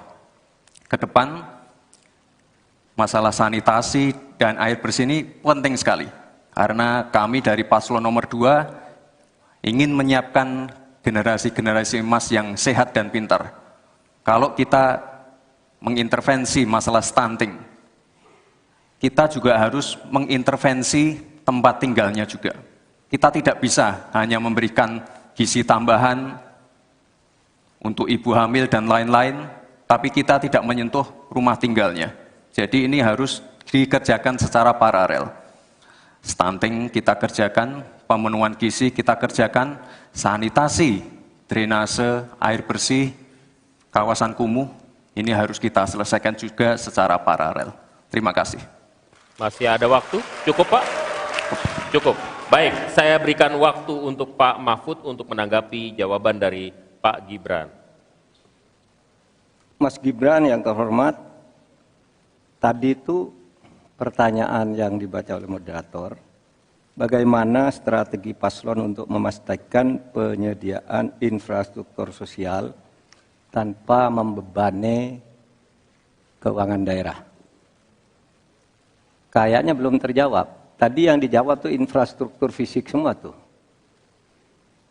Infrastruktur itu kan ya ada infrastruktur sosial, ya itu yang penting. Kemudian regulasi. Bagaimana Anda menyiapkan regulasi sekarang ini agar semua itu bisa berjalan dengan baik? Nah, kalau infrastruktur fisik mungkin sih bisa saja diutak-atik dari APBN, APBD gitu. Ini untuk ini. Tapi masalahnya kita punya problem dengan infrastruktur sosial seperti yang ditanyakan tadi. Nah, itu saya kira yang perlu dijelaskan lebih jauh. Selesai. Waktu Anda habis, baik. Kita akan ke calon wakil presiden nomor urut 1, Bapak Muhaimin Iskandar untuk menanggapi. Waktunya 1 menit. Infrastruktur yang disampaikan Pak Gibran menjadi bagian dari yang perlu disediakan. Tapi infrastruktur sosial atau infrastruktur kerakyatan, pada dasarnya kita bisa melibatkan semua pihak untuk hadir dan memberikan solusi. Contohnya infrastruktur gedung-gedung sekolah yang memberikan kesehatan, kecerdasan bagi masa depan anak didik kita. Apa yang bisa kita lakukan? Misalnya, kita bebaskan pajak buat seluruh penyelenggara pendidikan supaya fiskalnya terpenuhi, supaya pendidikan bisa terjangkau, sehingga semua bentuk pendidikan, semua bentuk yang berkaitan dengan pencerdasan kehidupan masyarakat kotanya, maka dibebaskan pajaknya. Ini seperti yang sudah dilakukan di Jakarta, yang ini bisa kita tarik ke tingkat nasional. Infrastruktur sosial tercipta dengan pemerintah memberi fasilitas yang memadai. Cukup, Pak? Bapak? Cukup. Baik. Kita stop, countdown. Tenang. Saya berikan kembali waktu untuk Pak Gibran untuk menanggapi atas tanggapan dari Pak Mahfud dan Pak Muhaimin. Baik, terima kasih. Mungkin Prof. Mahfud dan Gus Muhaimin kurang paham dengan apa yang sudah saya paparkan. Saya tadi juga bicara masalah infrastruktur sosial, stunting itu loh Pak. Ya, tapi nggak apa-apa, saya perjelas lagi. Kita punya program makan siang gratis. Banyak yang nyinyir, tapi sekali lagi Pak, program makan siang gratis ini adalah investasi menuju Indonesia emas. Program makan siang gratis 400T ini adalah stimulan untuk ibu-ibu, warteg-warteg, warung-warung, catering-catering yang ada di daerah. Bayangkan 400T mengucur ke daerah-daerah. Semua ibu-ibu ikut memasak makan siang untuk anak-anak kita. Itu Pak yang saya maksud dengan infrastruktur sosial. Program makan siang gratis, investasi ke depan untuk menuju Indonesia emas. Terima kasih. Tenang. Baik, kita masih lanjut. Harap tenang, kita akan lanjutkan. Selanjutnya kita akan beralih untuk pertanyaan calon wakil presiden nomor urut 3, Bapak Mahfud MD. Untuk itu kami persilakan panelis Bapak Yose Rizal Damuri untuk mengambil undian subtema ke-6 dalam Fispol.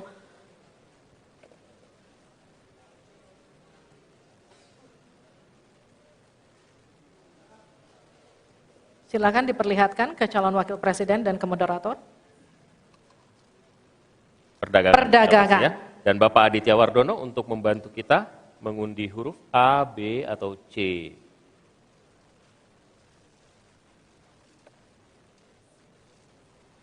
Perdagangan C.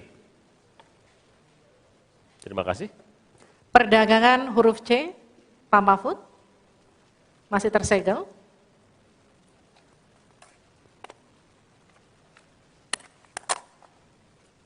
Mohon didengarkan dengan seksama karena kami hanya akan membacakan satu kali.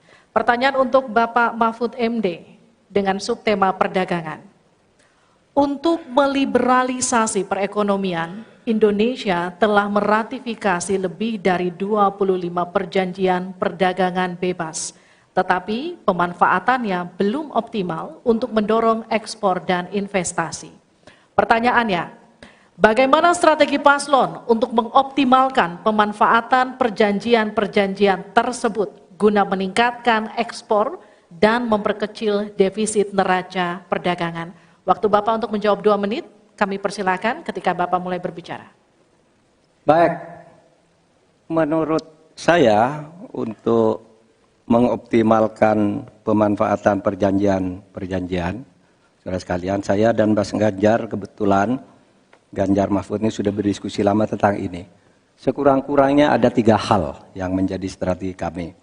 Pertama, mengutamakan diplomasi ekonomi. Sehingga para duta besar yang ada di luar negeri itu, menurut Pak Jokowi pada saat awal-awal kami dilantik, duta besar itu adalah duta ekonomi. Optimalkan diplomasi ekonomi dengan negara-negara lain. Yaitu. Kemudian yang kedua, juga kami akan melakukan perdagangan untuk mengintegrasikan perdagangan nasional kita ini ke perdagangan global. Sehingga memenuhi standar-standar internasional untuk setiap apa yang kita punyai mau dimasukkan ke dunia global itu sudah jelas. Standarnya bisa diterima gitu. Dan kita juga membuat regulasi di sini agar tidak misalnya upaya perdagangan kita lalu diblokir atau dicurangi oleh teman-teman kita sendiri, pelaku-pelaku ekonomi di dalam yang berintegrasi atau berkoalisi dengan pejabat-pejabat publik.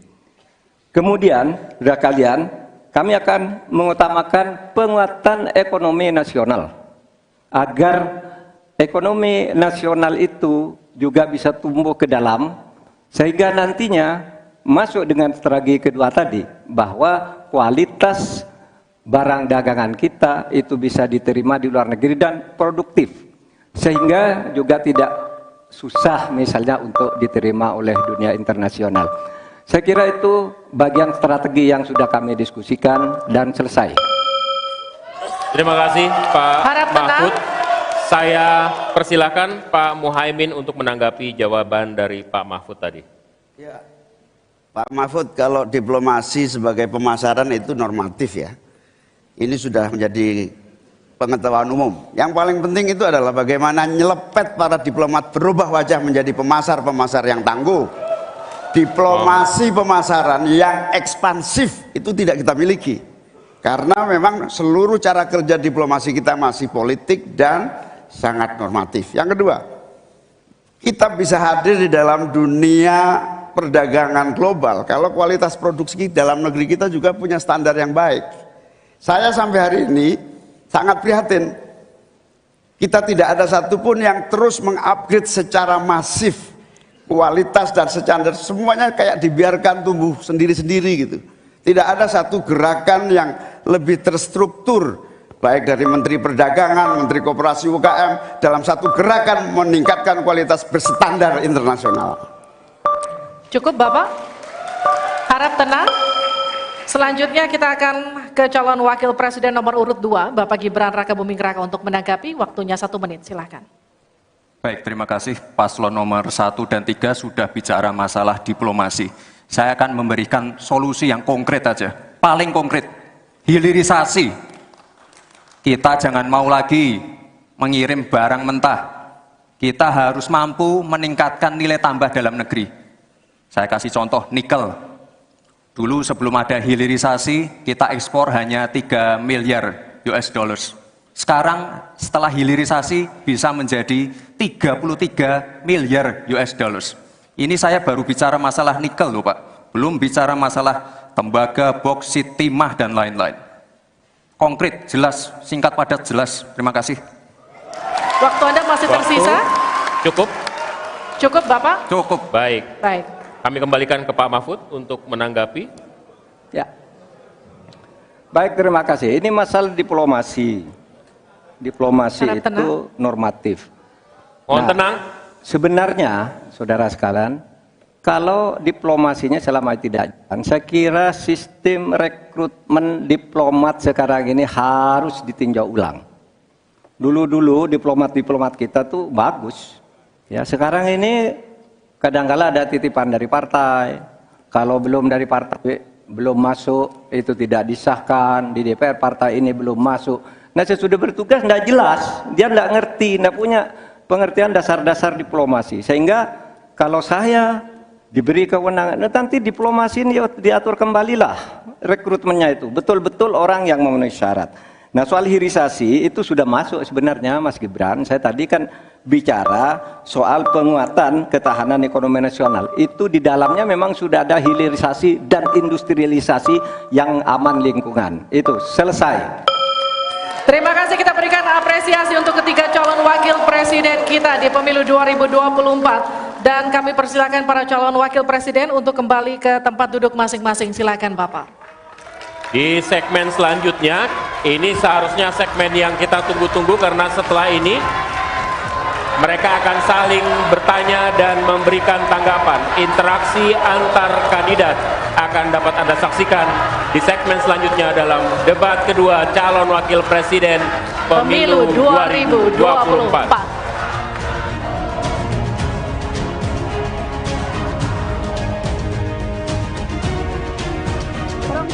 Memiliki hak dan peran yang sama dengan laki-laki untuk memilih dan dipilih dalam pemilu tahun 2024. Representasi perempuan di lembaga politik bangsa akan menentukan kebijakan bangsa Indonesia di masa depan. Ayo, kita jadi perempuan cerdas. Jangan sia-siakan hak pilih kita dalam pemilu tahun 2024.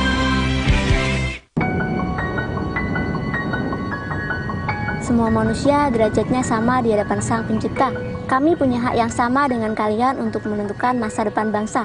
Fisik kami memang tak sempurna, namun kami punya cita-cita. Kami adalah warga negara Indonesia dan kami tak ingin suara kami sia-sia.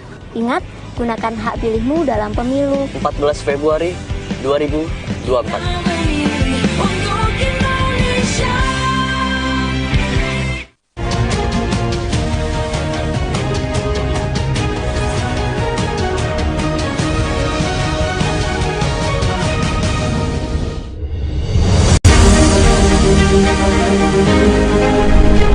Mari kita sukseskan pemilu 2024 dengan datang ke TPS pada tanggal 14 Februari 2024. Suara kita menentukan masa depan bangsa. Demokrasi memberikan ruang kepada masyarakat untuk bebas berpendapat. Menumbuhkan sikap kritis adalah bagian dari pendidikan politik masyarakat. Demokrasi sejatinya adalah persaingan sekaligus berjalan beriringan sesama anak bangsa.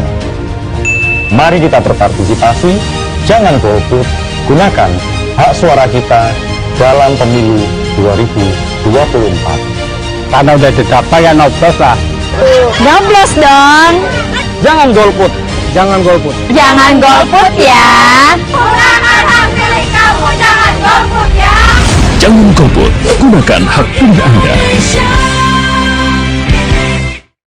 Perempuan memiliki hak dan peran yang sama dengan laki-laki untuk memilih dan dipilih dalam pemilu tahun 2024. Representasi perempuan di lembaga politik bangsa akan menentukan kebijakan bangsa Indonesia di masa depan. Ayo, kita jadi perempuan cerdas. Jangan sia-siakan hak pilih kita dalam pemilu tahun 2024. Bu, 14 Februari ya? Beres ya, Ibu takkan lupa toh. Don, kamu juga ya? Ya Bu, tanggal 14 Februari kan? Cie, 14 Februari. Iya dong, 14 Februari aku mau milih. Yah, 14 Februari ada apa sih? 14 Februari itu saat kita memilih. Kamu juga ya cek apakah kita sudah terdaftar sebagai pemilih di cekdptonline.kpu.go.id. Rabu 14 Februari 2024. Yuk kita nyoblos! Semua manusia derajatnya sama di hadapan Sang Pencipta. Kami punya hak yang sama dengan kalian untuk menentukan masa depan bangsa. Fisik kami memang tak sempurna, namun kami punya cita-cita. Kami adalah warga negara Indonesia dan kami tak ingin suara kami sia-sia. Ingat, gunakan hak pilihmu dalam pemilu 14 Februari 2024.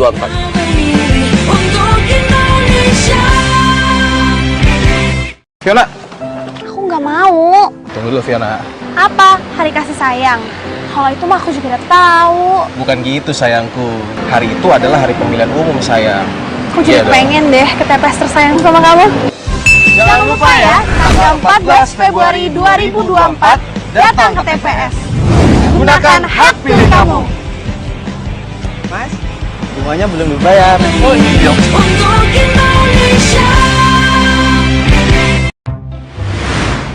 Pemilu 2024 kamu nyoblos siapa, Nat?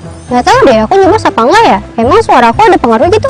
Suara pemilih pemula kayak kita ini berpengaruh loh. Nah makanya kamu jangan sampai golput. Kita harus berpartisipasi dalam pemilu 2024. Generasi Z kayak kita ini menentukan masa depan bangsa. Anak muda membangun bangsa. Memilih gak keren. Kita memilih untuk Indonesia. Ya, sekarang kan Bapak udah jadi pensiunan. Sesuai dengan PKPU atau Peraturan Komisi Pemilihan Umum Nomor 7 Tahun 2022, menyatakan bahwa setiap pensiunan anggota polisi dan prajurit TNI atau yang sudah mengundurkan diri sehingga statusnya menjadi sipil bisa ikut serta dalam pemilu nanti. Nah, jangan lupa gunakan hak pilih Bapak nanti ya. Itu pasti, Bu. Kinara, nama kamu udah terdaftar di Cek DPT Online belum? Belum. Itu gimana sih caranya? Pencarian di pojok kanan bawah setelah mengisi NIK atau nomor paspor. Kalau misalnya nama kamu belum terdaftar juga di Cek DPT Online, kamu bisa mencoblos dengan datang ke TPS yang sesuai dengan KTP kamu dengan membawa KTP elektronik atau kartu keluarga. Tapi ingat ya, waktunya cuma 1 jam terakhir sebelum TPS itu ditutup. Pastikan nama kalian sudah terdaftar di pemilu 2024. Bahwasanya keyakinan tiap manusia bisa berbeda-beda. Perbedaan justru bisa menyatukan. Toleransi adalah bagian dari demokrasi. Pulih rakyat adalah kita. Jangan sia-siakan hak pilih Anda. Demi Indonesia damai, adil, dan makmur, Mari kita berpartisipasi dalam pemilu 14 Februari 2024.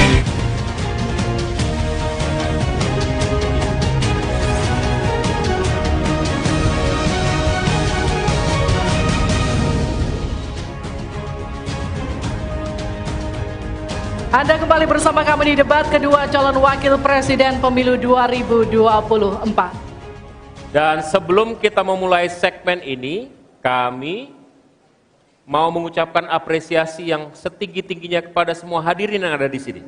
Suasana cukup kondusif. Kita berharap ini akan terus terjaga karena sesi ini sangat-sangat rentan untuk terpancing. Jadi kita sepakat dulu ya, kita komit dulu ya. Karena di sesi ini, jika sesi sebelumnya pertanyaan disiapkan oleh panelis, maka di sesi ini pertanyaan disampaikan oleh kandidat atau calon wakil presiden kepada calon wakil presiden yang lain. Betul, jawaban pertanyaan akan ditanggapi oleh cawapres penanya dan selanjutnya akan direspon kembali oleh calon wakil presiden yang menjawab. Tapi kami kembali mengingatkan kepada para calon wakil presiden untuk melakukan tanya jawab sesuai dengan tema debat, yakni ekonomi kerakyatan dan digital, keuangan, investasi, pajak, pengelolaan APBN dan APBD, perdagangan, infrastruktur, dan perkotaan. Sebelumnya kami undang Bapak-Bapak calon wakil presiden untuk maju lagi ke podium. Kita akan mulai segmen ini segera. Sesuai dengan urutan tadi, kesempatan pertama akan diberikan pada calon wakil presiden nomor urut 2, Bapak Gibran Raka Buming Raka, untuk bertanya kepada calon wakil presiden nomor urut 3 Bapak Mahfud MD. Waktu Bapak 1 menit dimulai dari Anda berbicara. Baik, terima kasih. Ini karena Prof. Mahfud adalah ahli hukum, saya ingin bertanya bagaimana regulasi untuk carbon capture and storage. Cukup? Cukup Bapak? Baik. Baik. Silakan Bapak Mahfud untuk menjawab. Waktu Anda untuk menjawab adalah 2 menit. Kita akan mulai ketika Bapak mulai berbicara. Silakan. Baik, Mas Gibran yang terhormat, regulasi itu kalau orang ahli regulasi itu tidak harus spesifik satu persatu itu, kecuali proyek pembuatan regulasi itu sudah ada, ya. Proyek perbuatan regulasi sudah ada. Kita harus buat ini baru dibuat regulasinya bagaimana? Bagaimana cara regulasinya? 1, membuat naskah akademik dulu. Naskah akademiknya apa? Naskah akademik itu kalau mengikuti pola yang sederhana aja, pakai aja kasus Ruktipi namanya. Kalau di dalam ilmu perundang-undangan itu, misalnya regulasi yang sudah ada bagaimana, kalau belum ada bagaimana. Kemudian opportunity-nya bagaimana. Kemudian kapasitas lembaganya bagaimana. Kemudian komunikasi publiknya bagaimana. Kemudian ideologisnya bagaimana. Itulah yang disebut procipi dan prosedur tentu saja.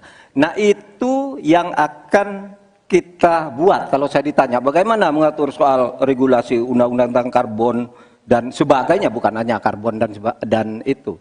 Jadi itu yang akan kita lakukan. Tetapi sebenarnya ya, yang terpenting itu bagi saya apapun yang akan kita bangun itu kan harus ada sistem pengawasan keuangan. Barangkali Mas Gibran sudah tahu atau belum tahu juga karena ini baru. Pada tanggal 9 Desember kemarin itu sudah ada sebuah sistem SIPD namanya, Sistem Informasi Pemerintahan Daerah, yang itu mengaitkan dengan APBN dan sebagainya, sehingga ada pengawasan terhadap uang itu mulai dari perencanaan, pelaksanaan sampai evaluasi dan sebagainya. Nah itu saya kira pedoman utamanya. Selesai. Cukup. Baik. Harap tenang. Masih belum Kita selesai. lanjutkan. Ini masih belum selesai nih. Kami berikan kesempatan kembali kepada Pak Gibran untuk menanggapi. Baik, terima kasih Pak. Kalau masalah SIPD ya tentu saya tahu Pak. Saya kan wali kota Pak. Saya pasti pakai SIPD untuk perencanaan anggaran kami Pak. Tapi kembali lagi ke pertanyaan saya Pak. Pak Prof. Mahfud menjawab 2 menit. Tapi pertanyaan saya belum dijawab sama sekali Pak. Apa regulasinya Pak untuk carbon capture and storage? Simple sekali Pak pertanyaan saya Pak. Mohon dijawab Pak. Dijawab sesuai pertanyaan yang saya tanyakan Pak. Nggak perlu ngambang kemana-mana Pak. Terima kasih. Baik, cukup ya Pak ya. Kita lanjutkan. Silakan Pak Mahfud. Jadi begini Mas Gibran, di dalam ilmu hukum, misalnya saya tanya kepada Anda sekarang ya, bagaimana cara membuat aturan tentang antariksa nasional? Anda pasti tidak tahu. Jawab sekarang, coba kalau pasti tidak tahu. Karena harap tenang. Karena hukum itu perlu masalahnya dulu apa yang mau dibuat. Itulah kemudian dibuat naskah akademik menurut peraturan yang sekarang ada. Di dalam Perpres itu disebutkan buat naskah akademik. Nah, akademik itu nanti dinilai bersama lalu dibahas gitu, rame-rame. Nah, naskah akademik itulah yang akan menentukan bagaimana prosedur, kemudian bagaimana sebenarnya materi-materi yang diperlukan untuk itu. Apakah ini sudah ada yang ngatur cuma namanya berbeda atau tidak. Nah itu semua kalau Anda tanya gimana sih cara membuat peraturan, ya gampang, sesederhana itu aja. Kalau Anda ditanyakan hal baru, jadi buat naskah akademik kita diskusikan. Nah itu sebuah prosedur karena Anda bicara membuat hukum. Selesai. Baik, tenang, harap tenang, kita lanjutkan. Kalau tadi kita sudah melihat bagaimana calon wakil presiden nomor urut 2 berhadapan dengan calon wakil presiden nomor urut 3, kini adalah kesempatan untuk calon wakil presiden nomor urut 3 berhadapan dengan calon wakil presiden nomor urut 1. Silakan Pak, waktu Anda. Bertanya 1 menit. Kami persilakan Pak Mahfud. Baik, Bapak Cawapres Pak Muhaimin, saya melihat ya visi di dalam visi misi Anda itu ada rayaan I-Core 45, efisiensi akan meningkat. Nah, Pak, kalau itu bisa dicapai seperti di tahun 89, 91, maka pertumbuhan ekonomi kita ini bisa mencapai 7% loh. Kalau 4 saja, Anda punya visi targetnya itu I-Core-nya 4 sampai 5. Padahal pertumbuhan dengan 4 saja itu bisa 7% pertumbuhan ekonomi nasional. Sehingga dengan demikian saya kok jadi ingin tahu kenapa di dalam visi misi Anda tingkat pertumbuhan yang ditargetkan hanya 5 sampai 65. Kok tidak berani 7? Kalau 4 apalagi sampai 5 seharusnya berani sampai 7 selesai.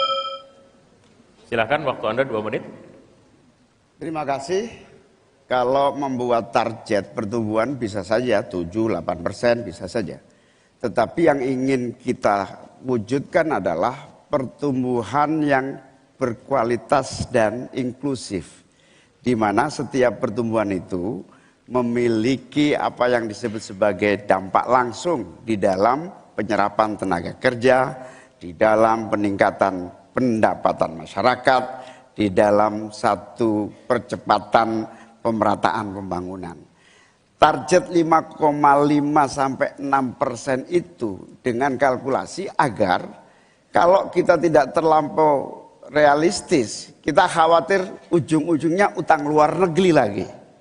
Utang luar negeri yang terlampau banyak ini mengakibatkan beban bukan hanya pemerintahan hari ini, tetapi juga anak turun kita akan mengalami banyak beban utang yang panjang. Salah satunya adalah bagaimana agar APBN kita sehat. Sekarang saja presentasi 3.000 triliun APBN aja untuk membayar utangnya cukup tinggi. Sehingga mengurangi tidak kurang dari 20% APBN kita untuk membayar utang luar negeri. Sehingga target yang berjumlah 5,5% sampai 6,5% itu realistis yang akan tidak membebani bagi proses pembangunan kita di masa yang akan datang. Di sisi yang lain kita pasti tahu bahwa salah satu syarat-syarat pertumbuhan yang bisa sehat itu adalah apabila investasi yang masuk juga tidak menjadi beban baru bagi pembangunan nasional kita. Apa beban baru itu? Yaitu tingginya tanggungan bunga-bunga yang harus, terutama kalau utang G2G, yang menjadi beban berat bagi APBN kita hari ini dan di masa-masa yang akan datang. Cukup Bapak? Baik, selanjutnya dipersilakan untuk Pak Mahfud MD untuk kembali menanggapi, waktunya 1 menit, silakan Bapak. Iya begini Pak, kami Ganjar Mahfud itu mentargetkan pertumbuhan ekonomi kita itu 7%. Itu hitung-hitungannya mudah. Tadi saya sudah sebut di pertama. Betapa saya menyelamatkan korupsi yang diurus kantor langsung saya aja 677 triliun. Itu kalau dibagi ke UMKM, itu luar biasa. Kemudian yang ditemukan oleh ICW sejak tahun 2014 yang sudah inkrah korupsi itu berapa? 233,7 triliun. Nah ini kalau kita pangkas melalui penegakan hukum yang benar, ini bisa mencapai 7. Tapi Anda menyimpang dari rumus yang selama ini terjadi. Kalau Anda berani dengan I-Core 4 saja, Anda pasti bisa 7%. Pasti bisa 7%, apalagi 4 sampai 5. Nah ini Anda menargetkan segini, tapi pertumbuhan ekonominya cuma 5,6. Secara matematis agar kurang cepat. Selesai. Silakan ditanggapi. Harap tenang. Ditanggapi Ya, Pak Muhaimin. Tentu saya sangat setuju. Bukan hanya pemberantasan korupsi yang membawa pemasukan bagi APBN kita, menjaga kebocoran APBN kita, tetapi juga pendapatan negara bukan pajak yang juga menjadi bagian dari andalan. Akan tetapi kita juga harus realistis bahwa 7% itu bisa jadi cuma omong kosong, di mana kenyataannya setelah APBN kita jalan sampai hari ini aja 5% yang diterapkan oleh pemerintah hari ini juga masih mengalami banyak kontraksi. Dalam arti utang luar negeri masih menjadi andalan utama, sekaligus kita juga menyaksikan bagaimana 5% itu realnya di lapangan tidak sampai 5%. Sehingga saya khawatir kalau target 7% itu dipaksakan, ujungnya bukan pertumbuhan yang sehat, tetapi pertumbuhan semu yang keropos. Baik. Tenang, kita lanjutkan. Ya, interaksi antara 3 dan 1 sudah selesai. Sekarang giliran interaksi antara 1 dan 2. Pak Muhaimin silahkan bertanya kepada Pak Gibran dan kemudian akan ditanggapi. Waktu Anda 1 menit untuk bertanya. Terima kasih Pak Gibran. Pak Gibran ini telah berhasil menjadi wali kota sekaligus pengusaha yang sukses. Bahkan berbagai proyek-proyek besar telah berhasil dibangun di Solo. Ini menjadi prestasi, tetapi kita ingin prestasi ini ditularkan kepada yang lain. Saya ingin Pak Gibran menyampaikan tips and tricks agar bupati, wali kota, dan pemerintah daerah yang lain bisa belajar agar proyek-proyek besar bisa dimasukkan di kota Solo. Bagaimana caranya ini? Tenang. Cukup? Cukup. Baik. Cukup. Silahkan waktu Anda. Pak Gibran, waktu Anda 2 menit untuk menanggapi. Baik, Gus Muhaimin, saya jelaskan ya. Sekarang Indonesia itu sudah memulai yang namanya pemerataan pembangunan. Yang dibangun bukan hanya Solo saja. 53% investasi kita sudah ada di luar Jawa. Kalau kita pengen fair ya Gus,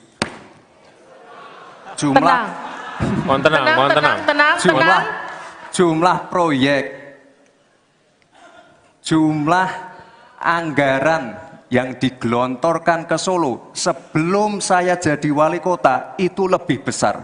Saya tahulah ini arah pertanyaannya kemana. Tapi yang jelas ini Gus, apa yang sudah dibangun, yang kita lihat bukan bangunan fisiknya saja, tapi kita lihat impact-nya ke warga.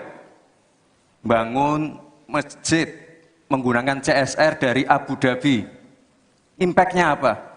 UMKM kita sekarang melesat, wisata kita melesat. Kemarin waktu Idul Fitri, kunjungan wisatawan ke Solo melebihi Jogja. Itu impact-nya. Lalu kita lihat,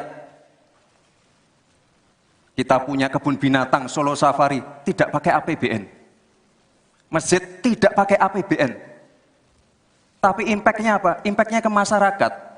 Jadi yang kita lihat ini Gus, tidak perlu tendensius seperti itu. Kita lihat impact-nya ke warga seperti apa? UMKM meningkat, kesejahteraan meningkat, lapangan pekerjaan terbuka. Itu yang kita lihat Gus. Jadi tidak melihat, oh ini dia anak emaskan. Enggak. Pemerataan pembangunan itu sudah terjadi di mana-mana, bukan hanya di Solo. Dan itu fakta loh Gus. Proyek di Solo sebelum saya menjabat itu lebih banyak. Fakta itu. Terima kasih. Harap tenang, kita akan lanjutkan. Masih lanjut ini. Silakan Pak Muhaimin untuk menanggapi, waktunya 1 menit.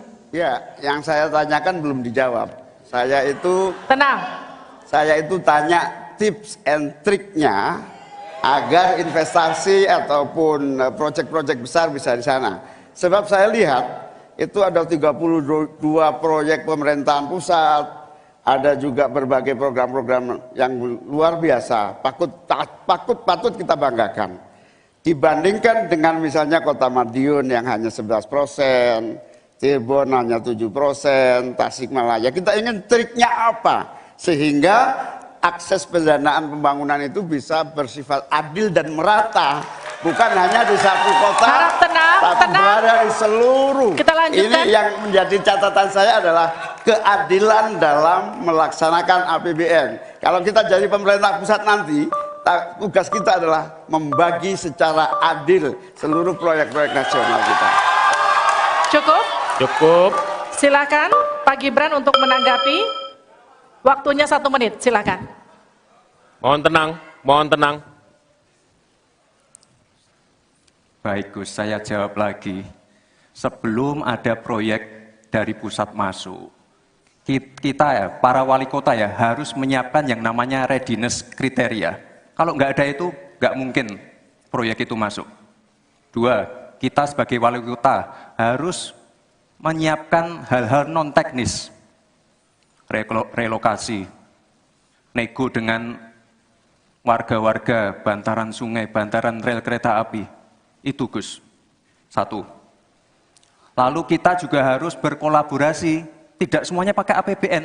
Ada yang pakai APBN plus APBD plus dibantu, saya sering dibantu Pak Ganjar, gubernur saya. Ini kolaborasi, jadi tidak semuanya APBN, ini kolaborasi, ada CSR juga, ada BUMN juga, ini kolaborasi. Dan sekali lagi sebelum itu masuk, kami para wali kota menyiapkan readiness kriteria, itu. Jadi ya saya kira ini cukup fair Gus. Ayo mana pendukung? Apresiasinya.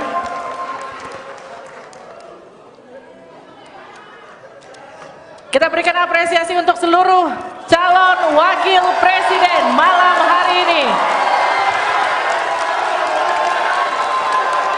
One on one sesi pertama sudah lewat, masih ada 1 segmen lagi ketika calon wakil presiden bertanya dan berinteraksi dengan calon wakil presiden lainnya. Tetaplah bersama kami di debat kedua calon wakil presiden pemilu 2024.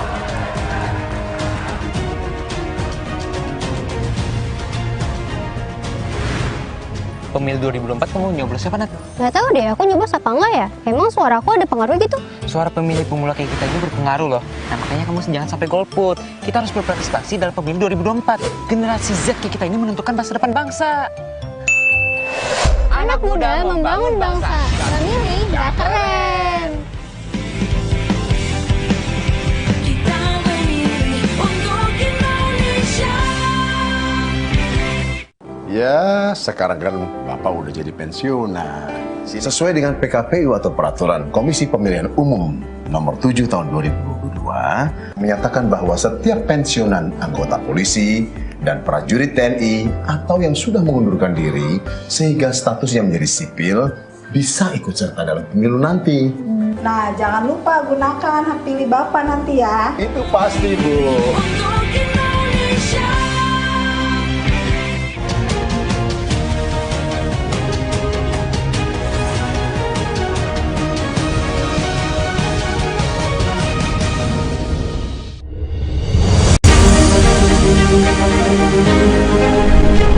Mari kita sukseskan pemilu 2024 dengan datang ke TPS pada tanggal 14 Februari 2024. Suara kita menentukan masa depan bangsa. Demokrasi memberikan ruang kepada masyarakat untuk bebas berpendapat. Menumbuhkan sikap kritis adalah bagian dari pendidikan politik masyarakat. Demokrasi sejatinya adalah persaingan sekaligus berjalan beriringan sesama anak bangsa. Mari kita berpartisipasi, jangan golput, gunakan hak suara kita dalam pemilu 2024. Karena udah didata ya nyoblos lah. Nyoblos dong. Jangan golput, jangan golput. Jangan golput ya. Gunakan hak pilih kamu, jangan golput ya. Jangan golput, gunakan hak pilih Anda. Perempuan memiliki hak dan peran yang sama dengan laki-laki untuk memilih dan dipilih dalam pemilu tahun 2024. Representasi perempuan di lembaga politik bangsa akan menentukan kebijakan bangsa Indonesia di masa depan. Ayo, kita jadi perempuan cerdas. Jangan sia-siakan hak pilih kita dalam pemilu tahun 2024. 14 Februari ya? Beres ya, Ibu takkan lupa toh. Don, kamu juga ya? Ya Bu, tanggal 14 Februari kan? Cie, 14 Februari. Iya dong, 14 Februari aku mau milih. Yah, 14 Februari ada apa sih? 14 Februari itu saat kita memilih. Kamu juga ya, cek apakah kita sudah terdaftar sebagai pemilih di cek dptonline.kpu.go.id. Rabu 14 Februari 2024. Yuk, kita nyoblos! Semua manusia derajatnya sama di hadapan Sang Pencipta. Kami punya hak yang sama dengan kalian untuk menentukan masa depan bangsa. Fisik kami memang tak sempurna, namun kami punya cita-cita. Kami adalah warga negara Indonesia dan kami tak ingin suara kami sia-sia. Ingat, gunakan hak pilihmu dalam pemilu 14 Februari 2024. Fiona, Aku nggak mau. tunggu dulu Fiona. Apa? Hari kasih sayang. Kalau itu mah aku juga udah tahu. Bukan gitu sayangku. Hari itu adalah hari pemilihan umum sayang. Aku jadi pengen deh ke TPS tersayang sama kamu. Jangan lupa ya, tanggal 14 Februari 2024 datang ke TPS.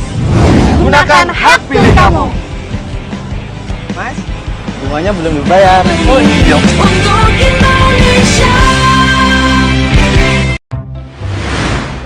Pemilu 2024 kamu nyoblos siapa, Nat? Nggak tahu deh, aku nyoblos apa enggak ya? Emang suara aku ada pengaruh gitu? Suara pemilih pemula kayak kita ini berpengaruh loh. Nah makanya kamu jangan sampai golput. Kita harus berprestasi dalam pemilu 2024. Generasi Z kayak kita ini menentukan masa depan bangsa. Anak muda membangun bangsa. Memilih gak keren. Kita memilih untuk Indonesia. Ya, sekarang kan Bapak udah jadi pensiunan. Sesuai dengan PKPU atau Peraturan Komisi Pemilihan Umum Nomor 7 Tahun 2022, menyatakan bahwa setiap pensiunan anggota polisi dan prajurit TNI atau yang sudah mengundurkan diri sehingga statusnya menjadi sipil bisa ikut serta dalam pemilu nanti. Nah, jangan lupa gunakan hak pilih Bapak nanti ya. Itu pasti, Bu. Kinara, nama kamu udah terdaftar di Cek DPT Online belum? Belum. Itu gimana sih caranya? Pencarian di pojok kanan bawah setelah mengisi NIK atau nomor paspor. Kalau misalnya nama kamu belum terdaftar juga di Cek DPT Online, kamu bisa mencoblos dengan datang ke TPS yang sesuai dengan KTP kamu dengan membawa KTP elektronik atau kartu keluarga. Tapi ingat ya, waktunya cuma 1 jam terakhir sebelum TPS itu ditutup. Pastikan nama kalian sudah terdaftar di pemilu 2024. Bahwasanya keyakinan tiap manusia bisa berbeda-beda. Perbedaan justru bisa menyatukan. Toleransi adalah bagian dari demokrasi. Pulih rakyat adalah kita. Jangan sia-siakan hak pilihan. Demi Indonesia damai, adil, dan makmur, Mari kita berpartisipasi dalam pemilu 14 Februari 2024.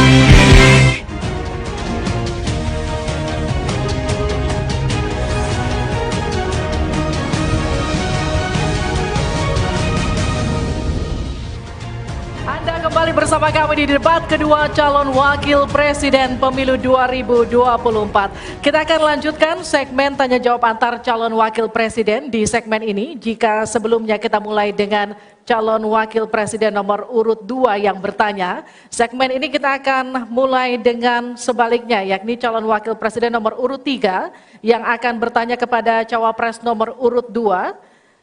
Namun kami akan kembali mengingatkan kepada para calon wakil presiden untuk melakukan tanya jawab sesuai dengan tema debat malam hari ini, yakni ekonomi, kerakyatan dan digital, keuangan, pajak, pengelolaan APBN dan APBD, investasi, perdagangan, infrastruktur, dan perkotaan. Untuk itu kami undang kembali para calon wakil presiden untuk kembali menempati podium masing-masing. Kita dengarkan pertanyaan dari Cawapres 3 ke Cawapres 2. Sama rule-nya seperti tadi, Pak Mahfud. Waktu Anda kami persilahkan. 1 menit, silakan Bapak. Baik, terima kasih moderator. Anda mengingatkan agar kembali ke tema debat.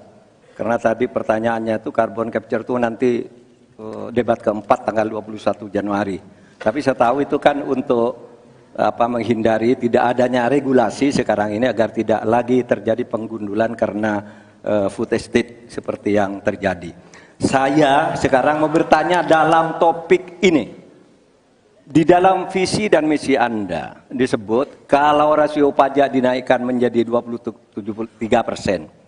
Dalam simulasi kami, angka itu hampir tidak masuk akal.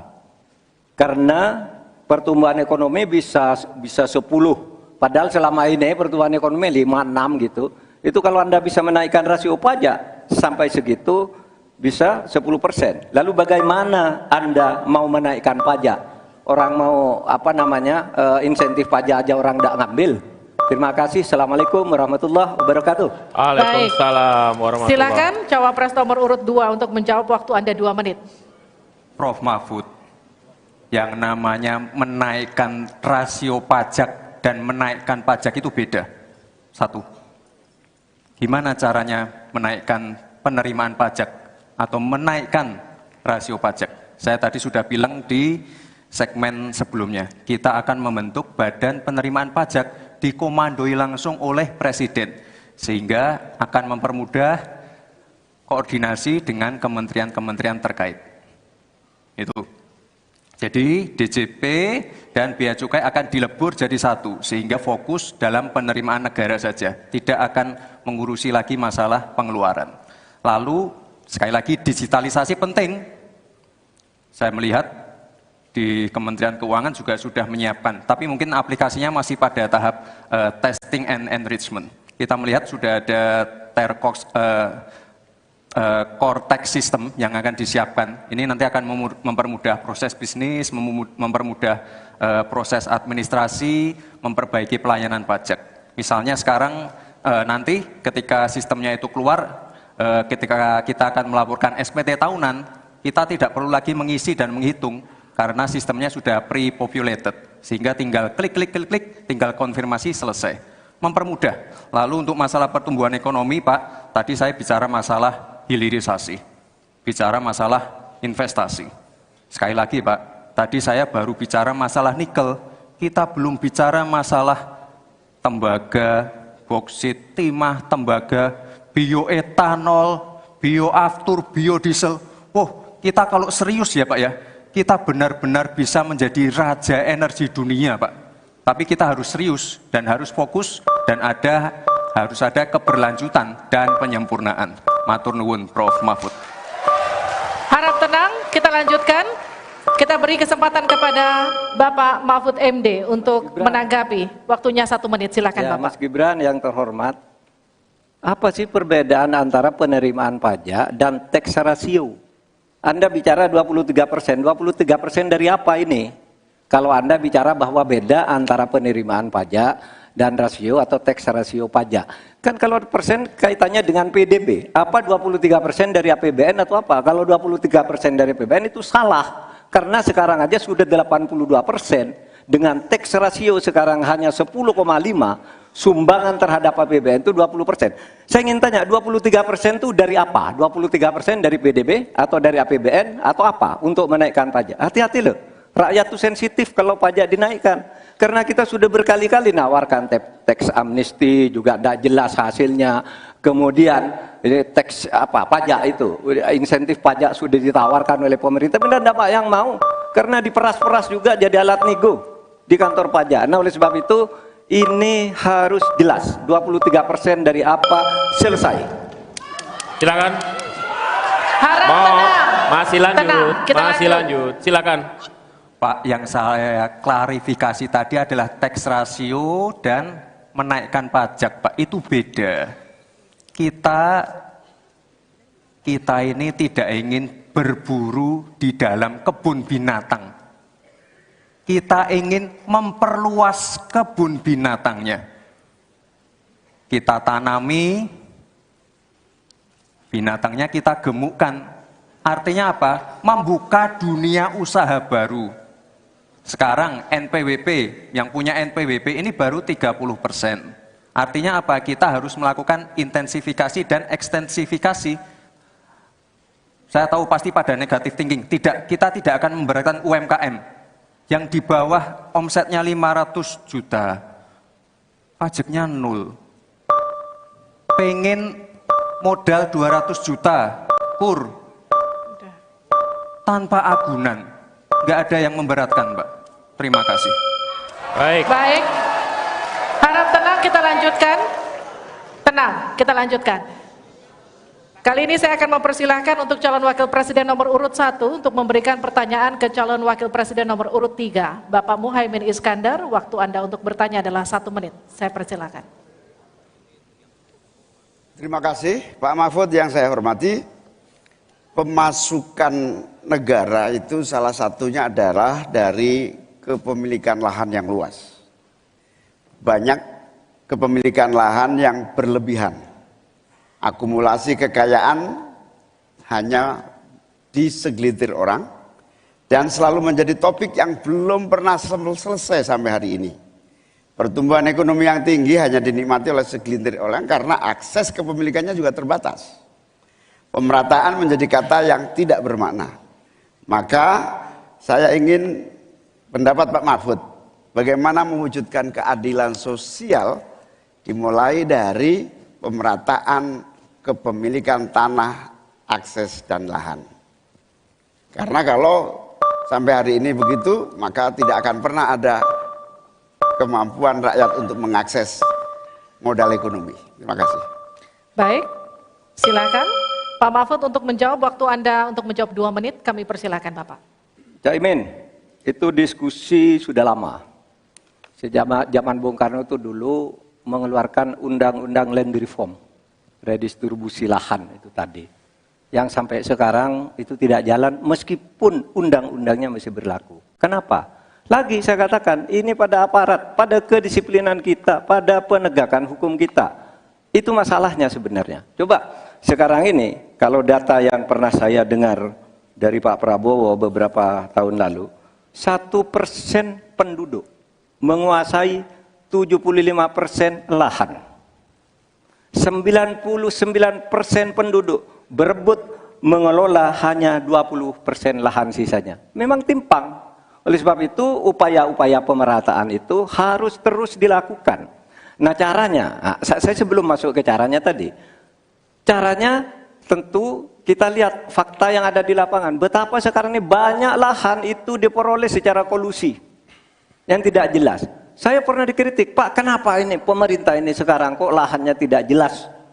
Diserahkan ke orang semua, rakyat tidak kebagian. Saya tanya, mana daftar lahan? Saya minta ke Kementerian Pertanian. Oh, ini dibuat tahun sekian, ini tahun sekian, ini tahun sekian, tahun sekian. Saya tahu di mana masalahnya dan siapa yang membuat ini. Ini yang harus ditertibkan. Apalagi sekarang lahan-lahan ini tiba-tiba diduduki orang. Diduduki orang sampai puluhan tahun, negara diam aja. Bahkan mau diberi ampun, kemarin itu diberi pengampunan pajak.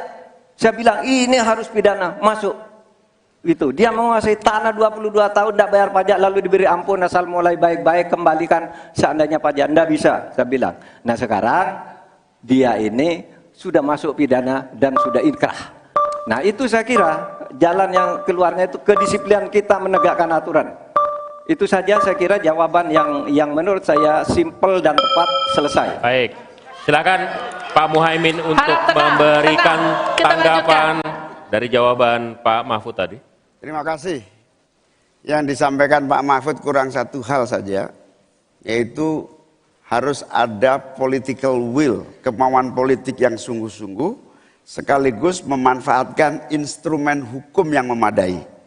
Saya ingat debat Pilpres 5 tahun yang lalu, ada komitmen untuk membagi lahan dengan menggunakan land reform dengan istilah, menurut waktu itu kita istilahkan dengan distribusi kepemilikan lahan. Sehingga yang ingin saya tegaskan dari jawaban Pak Mahfud tadi adalah instrumen hukum harus dipakai secara optimal, diikuti dengan kemauan dan kesungguhan politik, bukan hanya retorika politik. Oleh karena itu agar tanah-tanah yang dikuasai oleh segelintir orang terdistribusi dan rakyat ikut menikmati, terutama untuk lahan-lahan pertanian yang lebih produktif. Terima kasih. Silakan langsung ditanggapi Pak Mahfud, waktu Anda. Ya, memang begitu kan, dari program yang kami lakukan, kita akan melakukan redistribusi tanah. Dulu dalam 5 tahun terakhir ini bahkan ada kan pembagian tanah untuk rakyat agar merata. Lalu ada 1 juta sertifikat. Setahu saya 1 juta sertifikat itu memang sudah dibagi, tetapi itu untuk mereka yang memang sudah menempati tanah itu. Menempati itu lalu diberi sertifikat. Lahan yang lain itu belum dibagi terhadap orang yang belum punya. Nah itulah yang akan kita kerjakan besok dalam rangka redistribusi tanah itu. Itu betul Pak Muhaimin, betul 100%. bahwa masalahnya political will.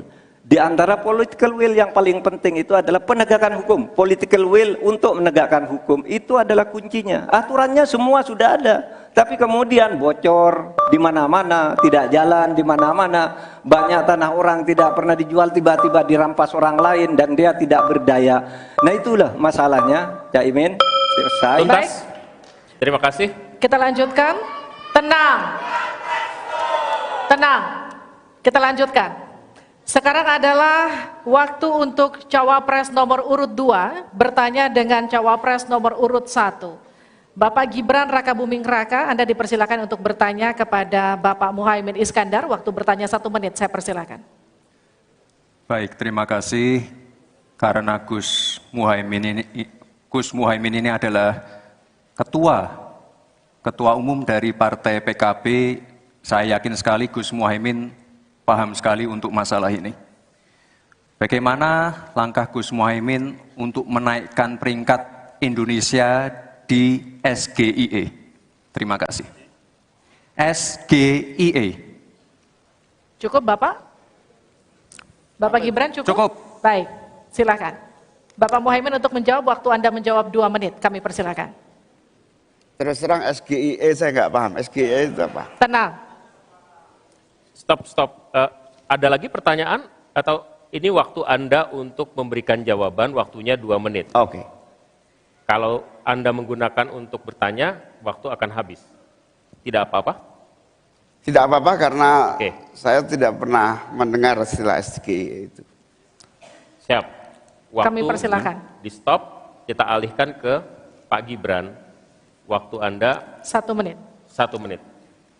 Baik, Gus, kita kan sedang fokus mengembangkan ekonomi syariah, keuangan syariah. Otomatis kita harus ngerti juga masalah SGIE. SGIE itu adalah State of Global Islamic Economy. Misalnya sekarang yang sudah masuk peringkat 10 besar adalah makanan halal kita, skincare halal kita, fashion kita. Nah, itu yang saya maksud, Gus. Dan ya mohon maaf kalau pertanyaannya agak sulit ya, Gus. Terima kasih. Harap tenang. Mohon kerjasamanya. Waktu Anda, Pak Muhaimin, 1 menit untuk menanggapi. Terima kasih. Memang pertanyaan ini sungguh penting karena Indonesia dengan jumlah umat Islam yang terbanyak di dunia, sekaligus bukan saja sebagai pasar ekonomi syariah, pasar pariwisata halal, pasar perbankan syariah, tetapi sekaligus punya potensi menjadi pusat ekonomi syariah dunia. Nah, posisi kita yang masih di bawah ini membutuhkan langkah-langkah penting agar yang disebut SGIE ini menjadi kita menaikkan peringkat kita. Ada beberapa hal yang bisa kita lakukan. Yang pertama, yang harus dilakukan pemerintah adalah menyiapkan seluruh perangkat regulasi agar tumbuh kembang seluruh industri halal, termasuk bagaimana membantu sertifikasi secara murah bahkan gratis, terutama bagi UMKM kita. Habis waktunya, kita berikan aplaus terlebih dahulu kepada 3 calon wakil presiden yang sudah berinteraksi. Boleh dong, kalau ada waktunya kita kasih apresiasi yang meriah. Untuk ketiga cawapres malam hari ini yang telah melakukan sesi tanya jawab dan juga saling menanggapi. Sudah ada tiga fase yang kita lewati, menyampaikan visi dan kemudian harap tenang, program kerja, kemudian menjawab pertanyaan dari panelis dan berinteraksi satu sama lain. Masih ada 1 sesi lagi yang kita sisakan, memberikan pernyataan penutup. Tapi itu nanti kita tahan dulu, kami akan kembali di debat kedua calon wakil. Terdaftar di cek DPT online belum? Belum. Itu gimana sih caranya? Klik pencarian di pojok kanan bawah. Setelah mengisi NIK atau nomor paspor, Kalau misalnya nama kamu belum terdaftar juga di cek DPT online, kamu bisa mencoblos dengan datang ke TPS yang sesuai dengan KTP kamu dengan membawa KTP elektronik atau kartu keluarga. Tapi ingat ya, waktu cuma 1 jam terakhir sebelum TPS itu ditutup. Pastikan nama kalian sudah terdaftar di Pemilu 2024. Bahwasanya keyakinan tiap manusia bisa berbeda-beda. Perbedaan justru bisa menyatukan. Toleransi adalah bagian dari demokrasi. Pulih rakyat adalah kita. Jangan sia-siakan hak pilih Anda. Demi Indonesia damai, adil, dan makmur, Mari kita berpartisipasi dalam pemilu 14 Februari 2024.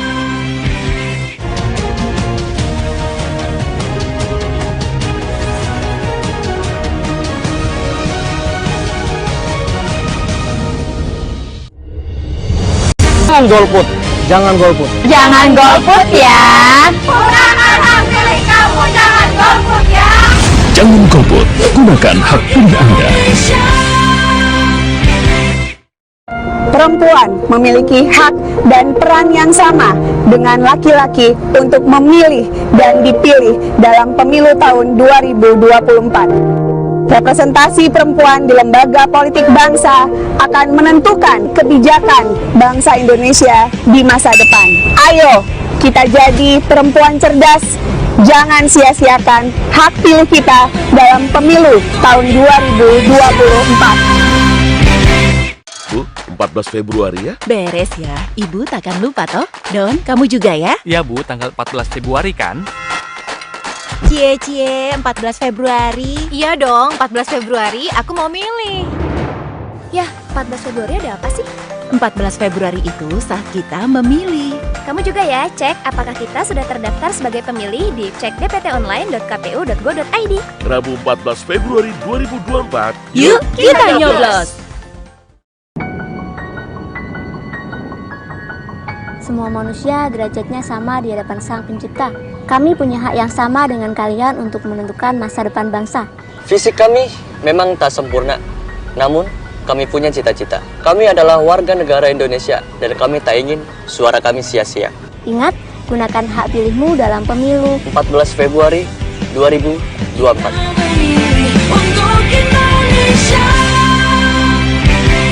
Fiona, Aku nggak mau. tunggu dulu Fiona. Apa? Hari kasih sayang. Kalau itu mah aku juga udah tahu. Bukan gitu sayangku. Hari itu adalah hari pemilihan umum sayang. Aku jadi pengen deh ke TPS tersayang sama kamu. Jangan lupa ya, tanggal 14 Februari 2024 datang ke TPS. Gunakan hak pilih kamu. Mas, bunganya belum dibayar. Oh iya. Untuk Indonesia. Pemilu 2024 kamu nyoblos siapa, Nat? Nggak tahu deh, aku nyoblos apa enggak ya? Emang suara aku ada pengaruh gitu? Suara pemilih pemula kayak kita ini berpengaruh loh. Nah, makanya kamu jangan sampai golput. Kita harus berpartisipasi dalam pemilu 2024. Generasi Z kayak kita ini menentukan masa depan bangsa. Anak muda yang membangun bangsa. Memilih nggak keren. Kita memilih untuk Indonesia. Ya, sekarang kan Bapak udah jadi pensiunan. Sesuai dengan PKPU atau Peraturan Komisi Pemilihan Umum Nomor 7 Tahun 2022, menyatakan bahwa setiap pensiunan anggota polisi dan prajurit TNI atau yang sudah mengundurkan diri sehingga statusnya menjadi sipil bisa ikut serta dalam pemilu nanti. Nah, jangan lupa gunakan hak pilih Bapak nanti ya. Itu pasti, Bu. Untuk Indonesia. Kinara, nama kamu udah terdaftar di Cek DPT Online belum? Belum. Itu gimana sih caranya? Pencarian di pojok kanan bawah setelah mengisi NIK atau nomor paspor. Kalau misalnya nama kamu belum terdaftar juga di Cek DPT Online, kamu bisa mencoblos dengan datang ke TPS yang sesuai dengan KTP kamu dengan membawa KTP elektronik atau kartu keluarga. Tapi ingat ya, waktu cuma 1 jam terakhir sebelum TPS itu ditutup. Pastikan nama kalian sudah terdaftar di pemilu 2024. Bahwasanya keyakinan tiap manusia bisa berbeda-beda. Perbedaan justru bisa menyatukan. Toleransi adalah bagian dari demokrasi. Pulih rakyat adalah kita. Jangan sia-siakan hak pilih Anda. Demi Indonesia damai, adil, dan makmur, Mari kita berpartisipasi dalam pemilu 14 Februari 2024.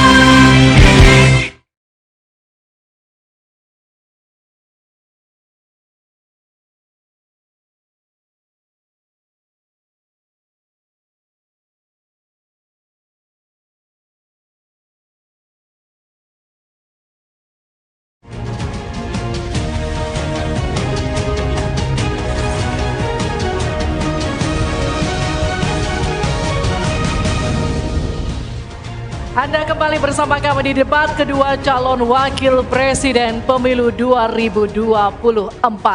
Ini adalah segmen terakhir di debat kedua malam hari ini. Ya, di sesi ini sebelumnya kita undang untuk hadir di depan podium Pak Muhaimin, undang kembali Pak Gibran.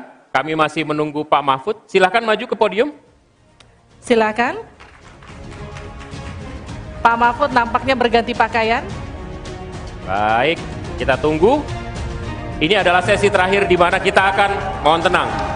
Harap tenang. Di sesi ini kita akan dengarkan pernyataan terakhir, closing statement, pernyataan pamungkas yang disampaikan oleh calon wakil presiden yang sudah berdebat malam hari ini dengan berbagai topik dalam topik besar ekonomi. Kesempatan pertama kami berikan kepada calon wakil presiden nomor urut 1 Bapak Muhaimin Iskandar untuk menyampaikan pernyataan penutup. Waktu Anda 2 menit. Terima kasih. Sarung adalah simbol kesetaraan dan keadilan. Sarung itu lembut, tapi di tangan orang yang baik bisa jadi selepet atas ketidakadilan dan kecurangan. Yang tidak ada dalam kebijakan ekonomi kita saat ini adalah keberanian untuk mewujudkan aturan main yang adil dan keberanian untuk berpihak kepada rakyat. Itulah kenapa kami menggagas Slepetnomics sebagai solusi ekonomi kita. Segala ketidakadilan kita selepet. Slepetnomics adalah gagasan ekonomi yang sudah diuji oleh para pakar dan berbasis pada pengalaman batin dan juga pengalaman rasa.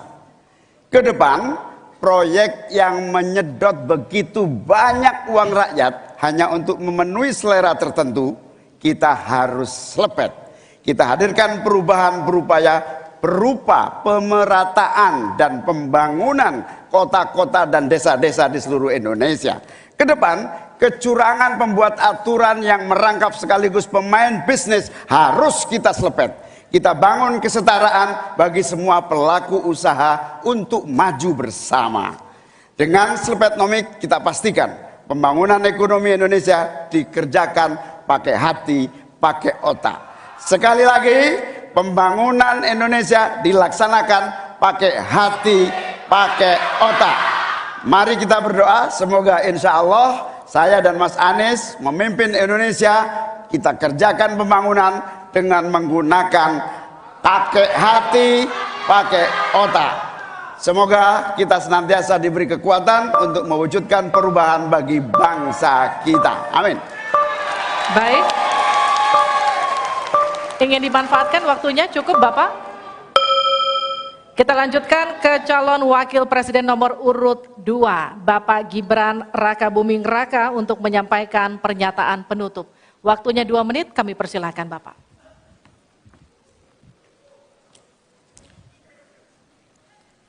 Indonesia ini negara besar. Kita harus bersyukur di tahun 2020 sampai 2030 nanti kita akan mendapatkan bonus demografi. Saat itulah sebagian besar penduduk kita ada pada usia produktif.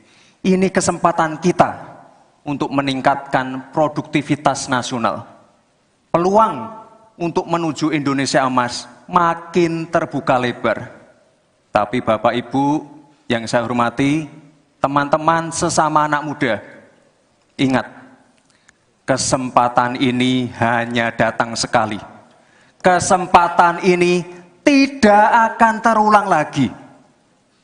Untuk itu kita harus kerja keras, kerja fokus, berani melakukan lompatan. Saya ucapkan terima kasih kepada Pak Prabowo yang sudah memberikan saya kesempatan untuk ikut andil dalam kontestasi ini. Saya sangat bangga sekali saya menjadi bagian dalam perjalanan menuju Indonesia emas. Saya ucapkan terima kasih juga Prof. Mahfud, Gus Muhaimin. Saya sangat senang sekali bisa satu panggung dengan orang-orang hebat seperti ini. Senang sekali anak muda bisa bertukar pikiran, dengan ketua umum partai dan seorang profesor. Sekali lagi, terima kasih. Anak-anak muda harus saling mendukung, anak-anak muda harus saling bergandengan tangan. Saya yakin Indonesia Emas bisa tercapai. Terima kasih. Wassalamualaikum warahmatullahi wabarakatuh. Selamat Natal dan Tahun Baru. Baik, terima kasih. Harap tenang, kita masih melanjutkan. dalam sesi, mohon tenang, waktu belum selesai.